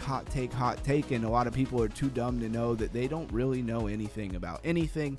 They're just getting the algorithm rolling and taking people's money. And the temptation, that's the hard thing. And I'm just saying this because it's things that I think about a lot. There's the temptation to do that. It would financially benefit my pocket to do that. And when you don't do it, sometimes it feels like it puts you behind the curve a little bit for the people you're quote unquote competing with. But I got to remind myself that I'm not competing with anybody. I'm trying to raise people's crypto IQ, and I want the right tribe. I want the right group of people. I don't want everybody. Everybody is not for me. I love everybody, but everybody is not for you is a critical thing to get through your mind. Why did I go there? Because we were talking about algorithms and stuff like that, and it's something that's extremely relevant to what I do on a daily basis. So why the same themes repeat in crypto though? Getting back on topic, AI, gaming, RWAs, and layer 2s. They come back because the problems are not solved. New users arrive, new capital enters, and new cycles start. So this is very much hitting in the vein of our series from the week before this week. But it's you know, it's compounding on top of it and bringing it more into focus, I guess is the way I'd like to say it. So it's the same story with a new audience. Exchanges shape reality. So listings create instant legitimacy, and we're talking about like centralized, decentralized exchanges, right? Their listing gives the project some bit of legitimacy even when it's a crap project. Price movement and narrative shifts. People think if Binance listed it, it must be real. Visibility equals credibility. That's how they dupe you a lot of the times. Media role. Crypto media runs on click speed and headlines. Slow infrastructure upgrades doesn't perform, and it's all about performance. New coin to 100x does get the algorithm running, and then they'll turn around and shadow ban you for pointing it. And this is where you realize that the game is rigged, in my opinion, when it comes to a lot of that stuff. Is like the biggest accounts on Twitter post constantly like, warning, big crash BTC, and they post this coin likely to 1000x. Like those are the headlines that you see a lot, right? But if you as a smaller account posted that kind of crap, you would be shadow banned. You would be locked out of the algorithm. You might even get flagged and have your account banned. So the playing field is not even on these social medias. These are just hot takes, I guess. They're my opinions. How to spot manufactured hype, right? So this is what we really want to get into. Now we've done the introduction to what we're talking about. Now let's get into the more specifics, right? How to spot manufactured hype. Here are some red flags. All of a sudden, influencers swarm on a project that they were not talking about a couple of weeks ago at all, or you've never heard of. Maybe it's an influencer. Here's a good test. It's an influencer who you commonly see, even if you don't follow them, you see their content a lot. You've never, ever seen them post about this project, and then all of a sudden it's like video day after day, video after video. They're talking about this one project. They're getting paid. When those influence type contracts come in, they say, hey, We'll pay you X amount of money, but we need you to post on Twitter about it 3 times a day. You need to make a video every other day. Like, there's stipulations behind the money that they're getting paid to promote these things.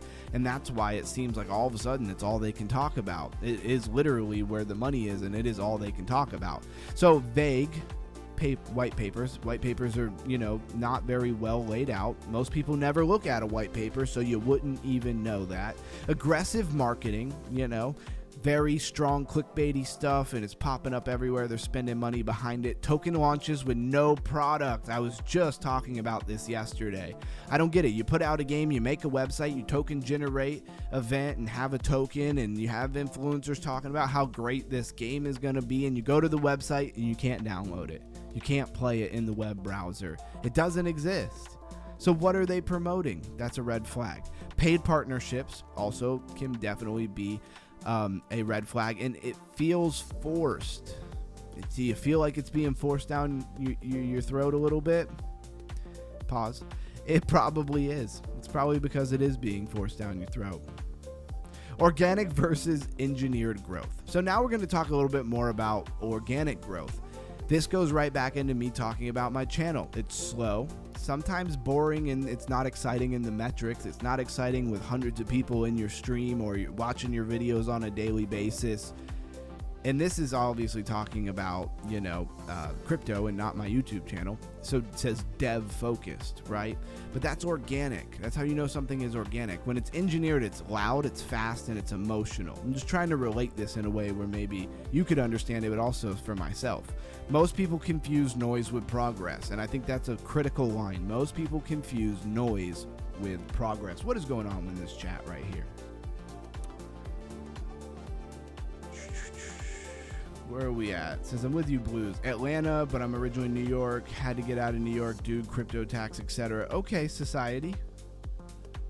I'm with you, Atlanta. That's not too far from me. I'm in Florida.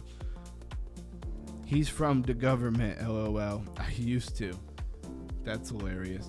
Got you, bro. He's trying to control us in every way and shape and form. Yeah, Blues guy is from Canada. I found a loophole and I haven't paid taxes in a few years. Well, hopefully that never comes back to bite you. I knew it. What a government here. Said, now I work in the private sector for aviation. Okay, aviation. That's very interesting. Blues guy used to do some stuff with airlines, so maybe y'all would have something to talk about there. So, see, did not close. You are still in the trade. Aviation is cool. I'm about to start my pilot lessons soon. Can't wait. That's really cool. I have a buddy who's like 20. He has his pilot's license and he flies planes for like rich people sometimes. It's kind of crazy.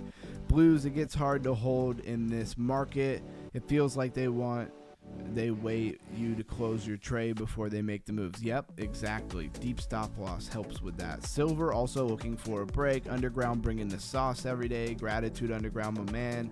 Thank you all for joining in. I'll echo that and thank you for the gratitude. Underground definitely cooking tonight. Underground cooking in every stream. Hey, I appreciate y'all. Yeah, I'm getting into it. I get passionate about it. It's how I am. In a weird way, because I don't think I'm overly emotional. So why retail arrives late? Here's why most of y'all missed the train. Hype peaks after the insiders buy and before the insiders sell. The hype will really peak, right? And retail shows up, their exit liquidity. This is critical because if it doesn't work like this, your insiders don't have liquidity to sell to. There has to be somebody on the other side of the trade. You can't really just sell when nobody's there to buy it unless you're using maybe some mechanisms like over the counters. Even then you really need buyers, but like maybe on Coinbase when you just sell into Coinbase. I don't know if they have it paired or if Coinbase themselves buys it from you and they know that they'll resell it to somebody else. I'm not sure how that works with something like Coinbase. Retail shows up after the narrative spreads, when price already moved. The take here is they're too late. Retail shows up too late. That's why they're called dumb money. They're easy to manipulate and they're easy to predict their moves. How to think differently, because you don't want to think like dumb money. It doesn't sound good. Instead of asking what's pumping, ask who benefits from it, who's selling it, who actually built it. Oh, is that a question that I asked about Zebek protocol? ZBCN. I always want to say it wrong. that was a question that came to my mind, and I made a video about it, and a lot of you guys watched it. What'd you think? Was it informative, or was it a waste of time? Let me know. Hot takes in the comments. Is anybody using it, right? Is it even have a product? This is the, you run through this list right here. This should be second nature for you to run through this list with any project. And I usually get to this last question. Usually who built it can be mostly vague in a lot of projects, but who's even using it? Well, if you come to the conclusion that nobody's using it because no product exists, just wait. Unless you've got some insider information. That's not financial advice, that's my opinion. Unless you have some insider information that says like, hey, this thing is good and I know people involved, and like, unless you got that going on, then you probably should chill. Narratives don't move markets, incentives do. Narratives just hide them, right? And so I only know all this from experience, not trying to prop myself up, but I've definitely made enough wrong mistakes.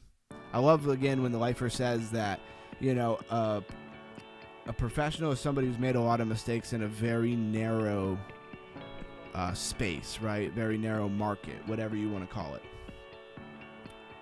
TM, yes, it's hard to work the market. The key is finding the coins that are due to pump, Yep, don't forget to check the YouTube channel. Appreciate that. You are on the YouTube channel right now, but I'd appreciate it if you'd hit that like button and subscribe. If you're here, you're already on the YouTube channel. Still just work with BTC. Yep, Underground, putting the spotlight on these coins. That was a great video on Zebek. I appreciate you saying that. All right, so in closing, let's close this thing out, right? Crypto is just code. It isn't just code. Sorry, I read that wrong. Crypto isn't just code. It's psychology, incentives, storytelling. Once you understand that, you stop chasing the hype and you start reading the signals. That's what you need to do.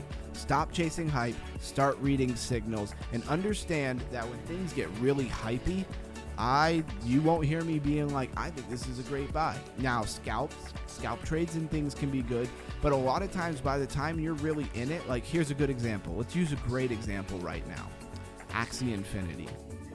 Now, I'm not going to act like Axie Infinity is up huge or anything like that, but if you go to the monthly, it's obviously up 157%. If you were to get into this right now, where do you think you are? You think you're early? Look at this chart. If you're buying up here around $2, are you early on Axie Infinity? No. So why would you buy up here? Because you get FOMO, fear of missing out, and you think, oh, this thing's gonna go, and this thing could go to $4. It could double from here. It could go to $10. It could go anywhere it wants to go, right? Nothing is guaranteed in crypto. All I know is the fact of my own ignorance. I'm using this as an example. It might wind up being a bad example, but I'm willing to bet that it won't. But if it's going to go higher, I bet it has a pullback. And you can sometimes measure how bullish something is if you wait for it to flag out, right? Does this not look like it's flagging? Is there not like a little bit of a cup and handle in here? Wait for it to pattern before you just go running into the thing. You're up. What do you think all the people who got in down here at 90 cents, who are up to $2, what do you think they're thinking? Probably thinking about selling it. They're probably thinking, I wonder how far this will run. The big money, the smart money is thinking, as soon as this thing starts dying in momentum, I'm going to sell. I'm up. And that's where retail is usually found out about it and where retail usually starts buying it. Now, one way to kind of get into that a little bit and figure out when it's just a big pump and it's going to come right back down versus where it has staying power and it's going to keep going would be what is going on with the project and your time frame, right? When I say this thing's going to come back down and pull down and give you a better entry if you really wanted to get into it and stuff, in all likelihood, I'm talking about within the next week or two. Don't quote me 6 months from now and be like, Axie Infinity's at $8. Well, if you do your research on Axie Infinity, you'll know they're putting out a new product. That means renewed excitement. If that product lines up and the coin, Axie Infinity coin, has some kind of part to play in it, meaning it's not irrelevant to the game, not irrelevant to the price action, then it's going to pump because more money is going to come into the market cap if people need to buy it to play the game. Do you understand what I'm saying? It's when there's something critical going on that's actually going to benefit the tokenomics. If it's not going to benefit the tokenomics, I wouldn't bet on it long term. I hope that helps you. I hope that that is somehow helpful and that you understood it, right?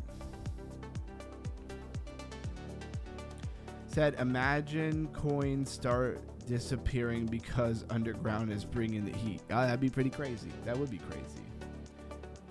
Or you buy because you know the tokenomics are like 1 million tokens, LOL, like Clanker. Exactly. That would be the only time I would probability. Exactly. Do you see how this is not black and white? Like, it's not black and white. You have to think. This is where most people just can't get with it, and I've been there myself many times, and I'm just talking with you on a Saturday night on a live stream with just a handful of my main community people. Like, let's get real. But you know, things, everybody wants black and white, like something's good or it's bad. Well, what if sometimes it's good and sometimes it's bad, and if you do it this way it's horrible, and if you do it that way it's amazing? Like, what about when that's the dynamic? What about when you live in a world with shades of gray and not black and white? How about that? So get away from the black and white, hot and cold, light and dark thinking, because you're gonna most likely miss most of what's going on. And that's kind of what Blues Guy was saying, you know, like, oh, you might not normally want to buy something thinking it's going to go up, even though there's good hype. But if the tokenomics, if you had 1 million, if Axie Infinity had a 1 million token max supply, I'd be like, hop on in here, set your stop loss somewhere good, like under this resistance down here. Don't overload, you know what I'm saying? Or just buy spot, because that thing can run. Now, with that said, I'll pull up Clanker. All right, question mark, but low supply means more volatility. Exactly, TM Hustling. It does. But okay, TM Hustling, low supply doesn't necessarily mean volatility. The charts are a measurement of the human emotion. So if humans feel emotional about the project, and they're kind of in and they're kind of out, you're going to see a lot of volatility. If it's a project that's a good project and people are hardcore about it and it's pumping and it's got a lot of relevant news and people are excited and it has that kind of like a 1 million low, you know, circulating supply, oh boy, that thing could run very parabolic very fast. Anyways, let's take a look at this thing on, say, the max chart. So this thing is not amazing. This is one where I would say I think people are kind of in, kind of out. I think it could be good in the fact that it has a 1 million max supply. And if you just go to something more relevant to us, like, you know, look at that. 3 months ago, this thing was at $103. Let's go to the 1 month, right? We had a high of $44. And so anyways, it doesn't take a lot of money to run in here, but this project has to get people to care about it. So what did I do? Well, I played my stake.com and I got a free bag. I won $50 and I just went and put it in Clanker. We'll see what it does. I took my free money, my free wins from strategies that I have to get some free money. And I only play the free dollar that they give me daily, and about, you know, once to twice a month I pull 50 to $100 out of it. That's one platform. I do that on 7 or 8 different platforms. You do the math. It works out really well. There's no guarantee in it, but when you hit, it's free money. You do with that what you want. Troll King says, GM, should we be worried about Troll King? I love the blues music. I'm glad I have some Clanker. Yep. It never hurts to take a small. And then, like, again, about the black and white. How much money did you put in it? I wouldn't put $3,000 or $20,000 into Clanker. That doesn't seem like a good move to me. But $50 free that I got, $100. I think I'm actually up to $100 in it. I think I added 50 of my own just to be 100% transparent. If my memory serves me right, I think I have like $100 worth of it because I added 50 more, and I'll cap it at that. I'm not going to keep pumping money. I'll throw $100 in it, and if I can quadruple that up, good. So anyways, Troll, good to see you. Thanks for listening to my song. It was good chatting on the voice chat. Hey, there you go. I'm blessed to be here learning a lot from you guys. Cheers. Good strategy, free money, high potential. Hey, you can't go wrong with free money, even if you get on there. And what does it take you to get on there? Grab your free dollar and roll. You can even stack your dollar up for 3-4 days first. That helps a lot. And run it that way.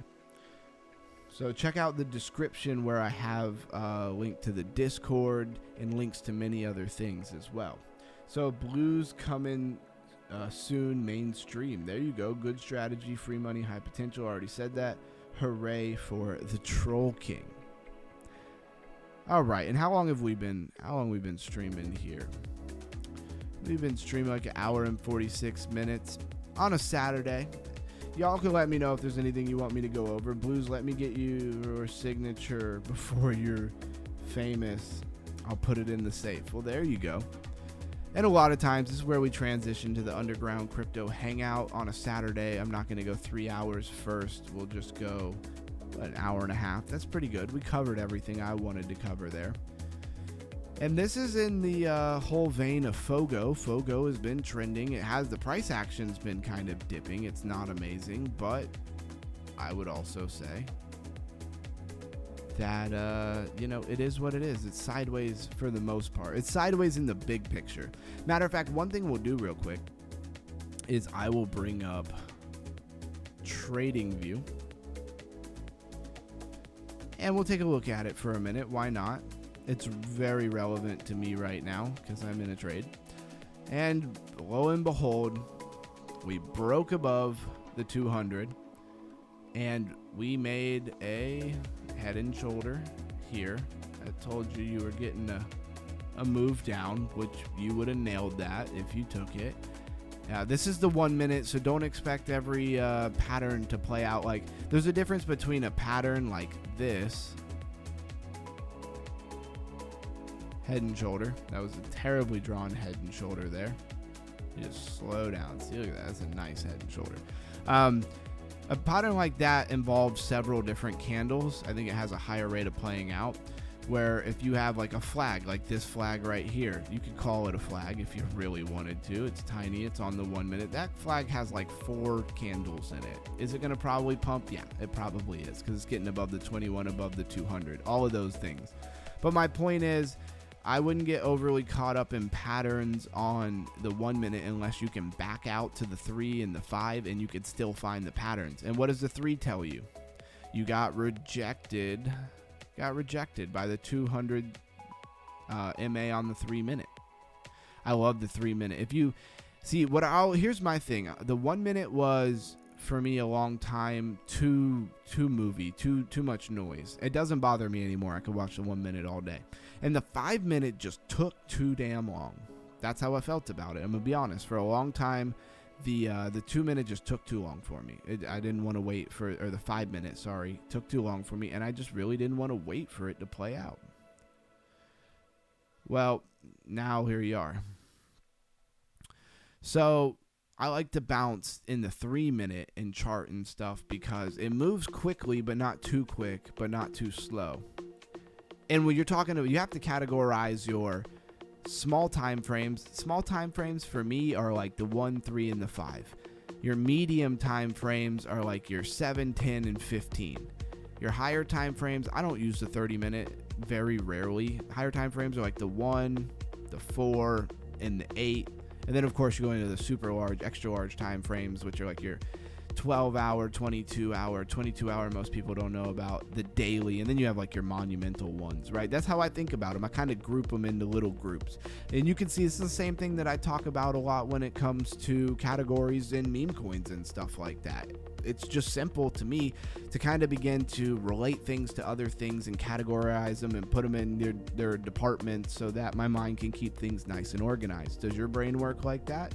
Not bragging, I'm just asking. Like, do you do simple strategies to try to keep things organized in your brain, or do you just let it be all chaotic and you wonder why you can never wrap your head around it?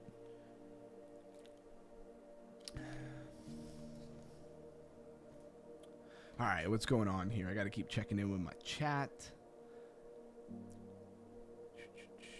Blues, let me get your signature. Okay, that was the last one I read. The fun with Underground Crypto, bringing you the latest crypto news, updates, and new projects while having fun. IQ moments imminent. There you go. It's got a link to the Discord. Like before Jordan got famous type stuff. My name is Troll, bro. I'm not a troll. I love your content. You have beautiful insight in the market. I appreciate you saying that. Never seen a guy knowing so much in crypto like Underground. That is very nice of you. I certainly appreciate that. And I hope, did anybody in the community actually watch How to Stake XRP? Me and Blues Guy's video? Yes, me and Blues Guy are even putting out videos together. When somebody is very inspired by something, man, you gotta big them up. You gotta pick them up, and you gotta, you know, give him some spotlight. And so he's doing a lot of things around the Flare network. And so why not have him come on and spread his joy for the Flare network here? Getting distracted in the TA that I'm doing while I'm talking. Does anybody see this? I was waiting for somebody to say something. Does anybody see the pattern that's clearly right in front of us? And why am I digging in the side panel when I have everything I need already saved? Anybody see that? Sammy, cup in handy to the upside. I don't know if I've ever said that on the stream before, but there you go. So you had an inverted head and shoulder here. And I love to like get in the 1 minute, 3 minute, and just follow the patterns all the way through everything. I'm doing the same thing again. All right. So here is your inverted head and shoulder. Here is your measured move. Here is you absolutely pretty much nailing that measured move. I don't like to always put my take profit at the very top of the measured move. Why? Because it feels a little greedy to put it up here. I like to put it more like, you know, what you would call 80% of the move. You could layer it. So like, you know, at 80% of the measured move, you have 75 to 85% sell, and then you run like a trailing stop loss, or you allow a runner to go. You can take many different strategies. There's many different things you can do. It's not black and white. That's what I keep trying to tell everybody. I hope y'all are listening. So this gives a measured move up to 95,365. It certainly wouldn't get me out of the weeds yet, but it'd be a nice move in the right direction. Again, 1,215 Bitcoins chilling at 94,800. So where is 94,800? Let's map it out. And you know it. Like, look at that. Look at that. So what is the first thing that dawns on you? Right here, I'm going to get rid of this inverted head and shoulder stuff. You see that inverted head and shoulder played out. If I had some capital and I wasn't in a trade when I saw that inverted head and shoulder, I would have played it. Now you have here. Sorry, I didn't need the second line. And I'm just trying to paint a picture for you guys a little bit. This is just me rambling and talking. Half the time I'm teaching myself stuff while I'm talking here. So if we have here, we'll take a different line here, and we'll go to exactly 94,800 on the dot right there. And we will come here and we'll add text. All right, let me add text here.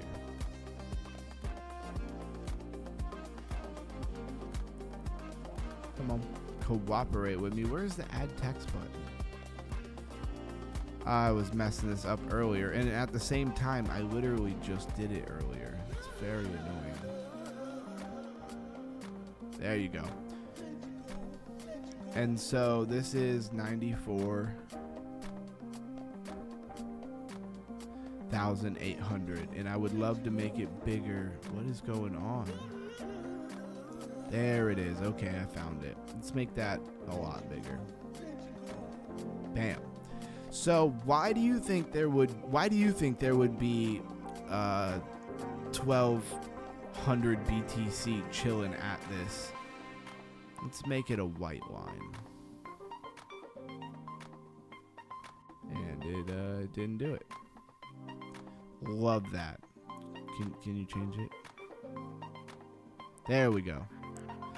Oh, I changed the text. Anyways, well, that's right under this price action area here. It's right under that resistance. You could say people put their stop losses right under clear support. I would not be surprised in the least bit if we come dip into that liquidity, and they don't need to go far. They just need to go to 94. Like, look at the difference. There is, and I wish you could see it. I'm gonna install Bookmap on this so you guys can really see what I'm talking about as I'm doing it, because I feel bad. It's on my other computer. So if you have 1200 BTC at 9400, but at 94600 you have 77 BTC. So you literally have a concentrated amount of liquidity. It's people's stop losses, guys. Those are people's stop losses that went long here on that inverted head and shoulder. Pretty simple stuff. What does a market maker do? Shink right down into here. So don't be surprised if we go there. It's not a guarantee. There's no guarantee that we go there. We could go up here first, right? Like, we could come up here before we ever go down here. But and what you want to do is watch Bookmap a lot of times, and you want to see if that liquidity disappears. If we start pumping and then you see that liquidity disappear, people took profits and they don't have a stop loss down here anymore, and then we don't need to go there no more, and you'll see the liquidity disappear off the heat map. The dreads help to download and store information. You're right. TM Hustling knows what's going on. Yeah, I watched them all. Flare will blow all your freaking minds.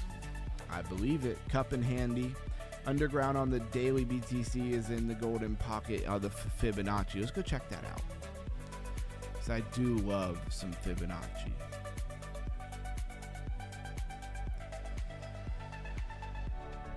There you go. And that looks very 786 to me. I gotta make this a little higher. This is taking the full range here. Yeah, that's 786 right here. That purple line is the 786, and it gets a little cluttered. I do apologize, right? So this purple line here is the 786. You have a Adam and Eve. I was talking about that literally the other day. Have an Adam and Eve double bottom on the daily. They pump like 90% of the time, and I didn't even think to look, but the lifer said this, and so, you know, I gotta show it. You have some divergence. Now, what was he showing? It was on the 4 hour? I think it was on the daily that he was showing, or was it the weekly? Is it the weekly? Yeah, look at this on the weekly here. On the weekly, you have pretty textbook. That trends up. This trends down. That's hidden bullish divergence. Hidden bullish divergence says, and he literally just said this today. I'm just reiterating what he said, right? You're going to break this high up here before you ever break this low down here. Now let's zoom in a little bit, break that down. So the high is 126 and your low is 75.9. So you're going to break 126 before you come down and break, you know, 75. Call it 76. It's like 75.954. So what does that paint? If you're here and you go up and you break this high and then you come back down, could be a good chance you're just building a shoulder, head and shoulder on the weekly time frame, which would then be the end to your bull market, and then you go into a bear market. You know what I mean? The measured move on that would be pretty hefty. If it was a bull market, it'd go much lower. Let's delete that thing. You'd go much lower, right? Go to the neckline here. That would send you all the way. Actually, no, because you're on the weekly here, or the monthly. Sorry, I went to the monthly. Anyways, it'll still be there on the weekly, I'm sure. That'd take you down to about 41,000, and there's your bear market.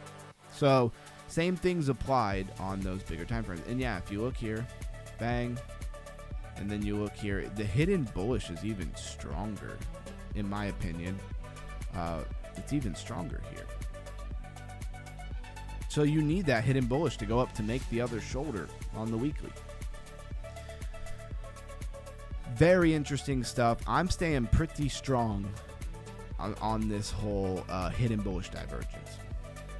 And you've already got, see, here's one thing that paints a picture. What, you got a nice rounded bottom there, as you would have in a head and shoulder. Like, you don't get a head and shoulder pattern that's like,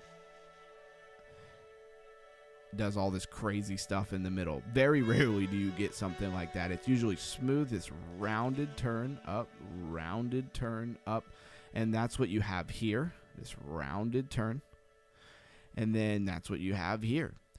What that says to me in my very, simple understanding of trading is that you're probably not going to do this, come down. But if you did, you're far more likely to be held up by support and come down and make a double bottom if you're going to do that. But I'm willing to bet.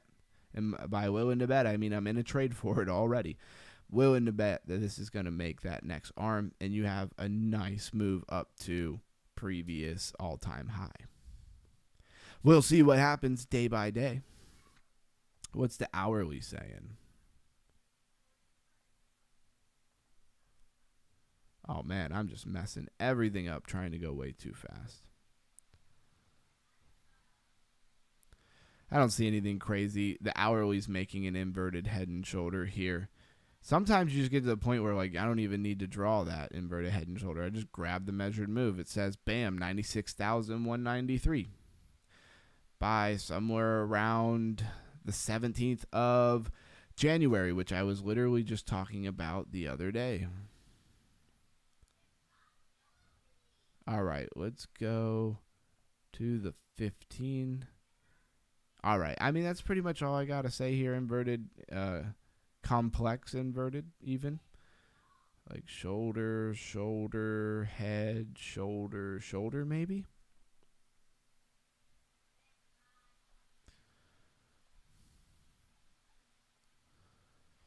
And that's all I have to say about BTC. I'm mostly doing that for me because I haven't really got to do this today. I've been too busy. My son had football practice and stuff like that.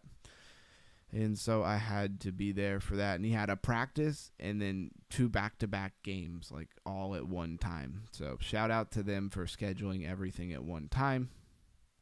And like I said, that thing looked like it was about to roll over. Would really love to get that move above the 3-minute 200.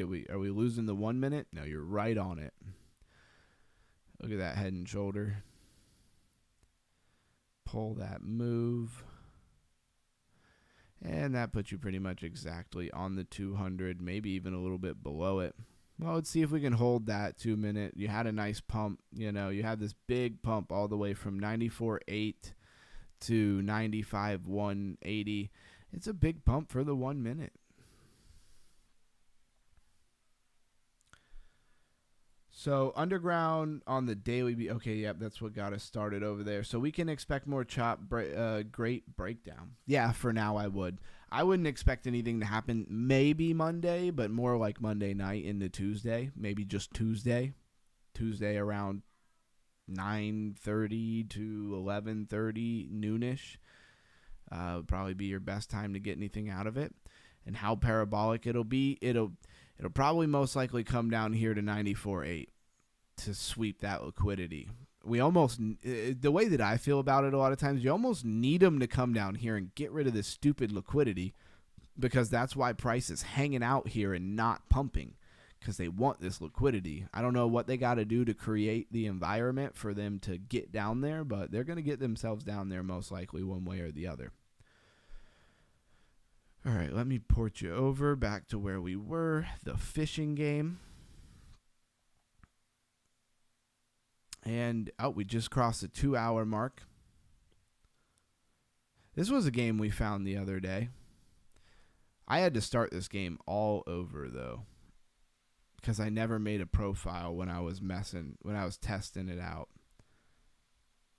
And now I have almost everything built, so if you haven't seen me play it, it's supposed to be a crypto game, but this is like a demo, so it hasn't fully come out yet. And welcome to the Underground Crypto Hangout portion of the night. Thank you, Melissa, for posting all the links. You are always right on cue there. And thank you, Blues Guy, who does that often as well. I'm picking up all the random creatures that are out here. Snails, mushrooms, chests full of money, all of that stuff.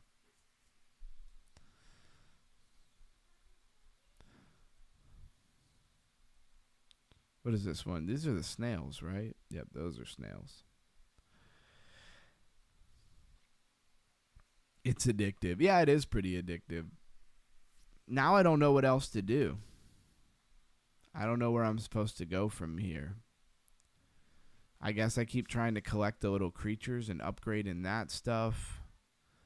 You build like this whole area out here. You get lucky cats. I don't know. I haven't seen a single cat yet, but I'm sure they'll pop up. I don't know how long it takes you to do that. I don't know if they're going to add more stuff. I don't know what's going on with this. I'm just along for the ride here. The one thing I know is this little soup kitchen over here like never generates no money. I feel like there's got to be like a storehouse. I know nobody cares about this. It's okay. But in the kitchen, ingredients, it says these ingredients. But how do I give them the ingredients? You know what I'm saying? I don't really know. Like I got one bread. It said bread was a part of it. I got beets. Beets was a part of it. How do I add it? Because it makes no money. Oh, wait. It did something. Somehow. Oh, I did. I actually put beets in there somehow.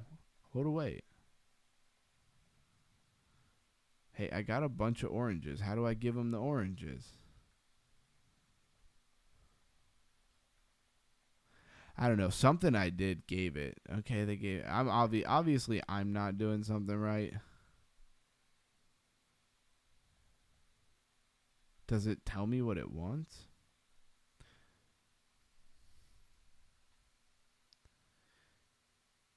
I did it for me when I first built it, but it stopped generating money. Yeah, exactly. No, I just did something because the beetroots disappeared out of my inventory, and then all of a sudden I had money to collect.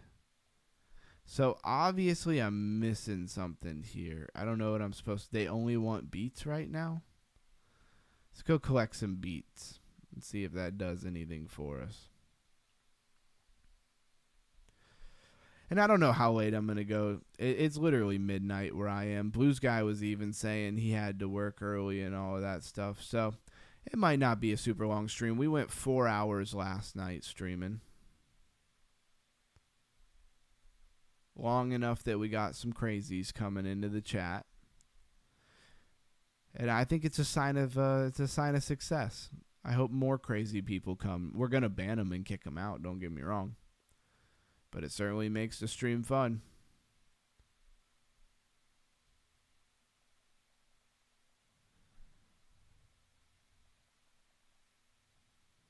Yo, what am I supposed to do here? Do you click on them? I don't know. Somehow I got it to take the eight beetroots that I had. It took them.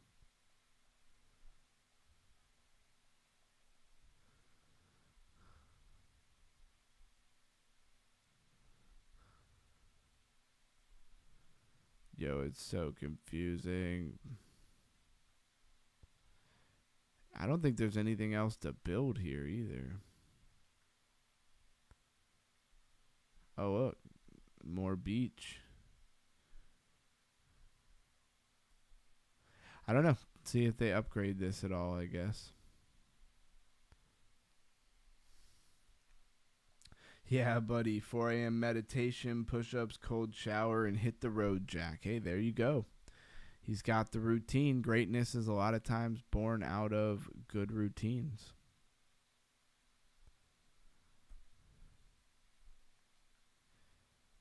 Just trying to make sure I've built like everything I could possibly build, which I'm pretty sure I've done before. Pretty sure I'm good here. What are these things? Oh, they're angry worms. That's kind of hilarious. Oh, look at that. More beach. Got the sandcastle. This seems kind of pointless and irrelevant, but okay. Now, there is this dock out here. I have not really come out here. They should really add to this. That would be cool. Get you out there. You have to like start fishing or something. That'd be dope.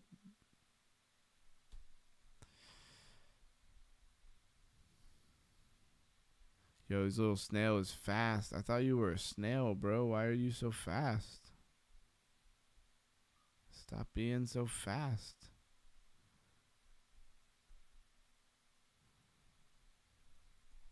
Alright, I think that's enough of that. Come back to chainers, collect. Keep farming this minuscule amount of BNB.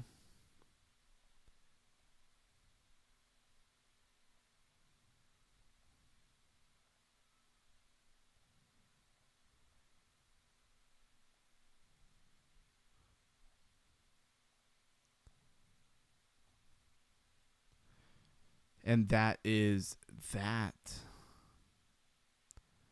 Go back to the daily, go to the hourly on the bubbles. IP getting a little pop. Lit getting a little pop back to $1.90. We're hanging above 95,000, but it's not amazing.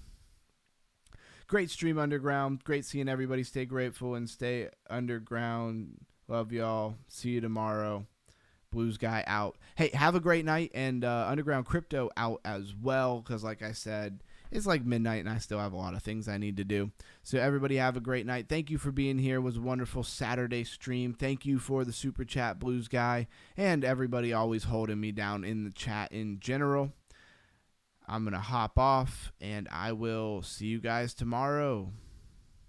If for any reason I'm not streaming tomorrow, I'll let you know in the Discord. You know the drill, but I should be streaming tomorrow. All right. See you, everybody. I'll always say bye like 8 times. I don't know why. I'm terrible about it. Have a great night, everybody.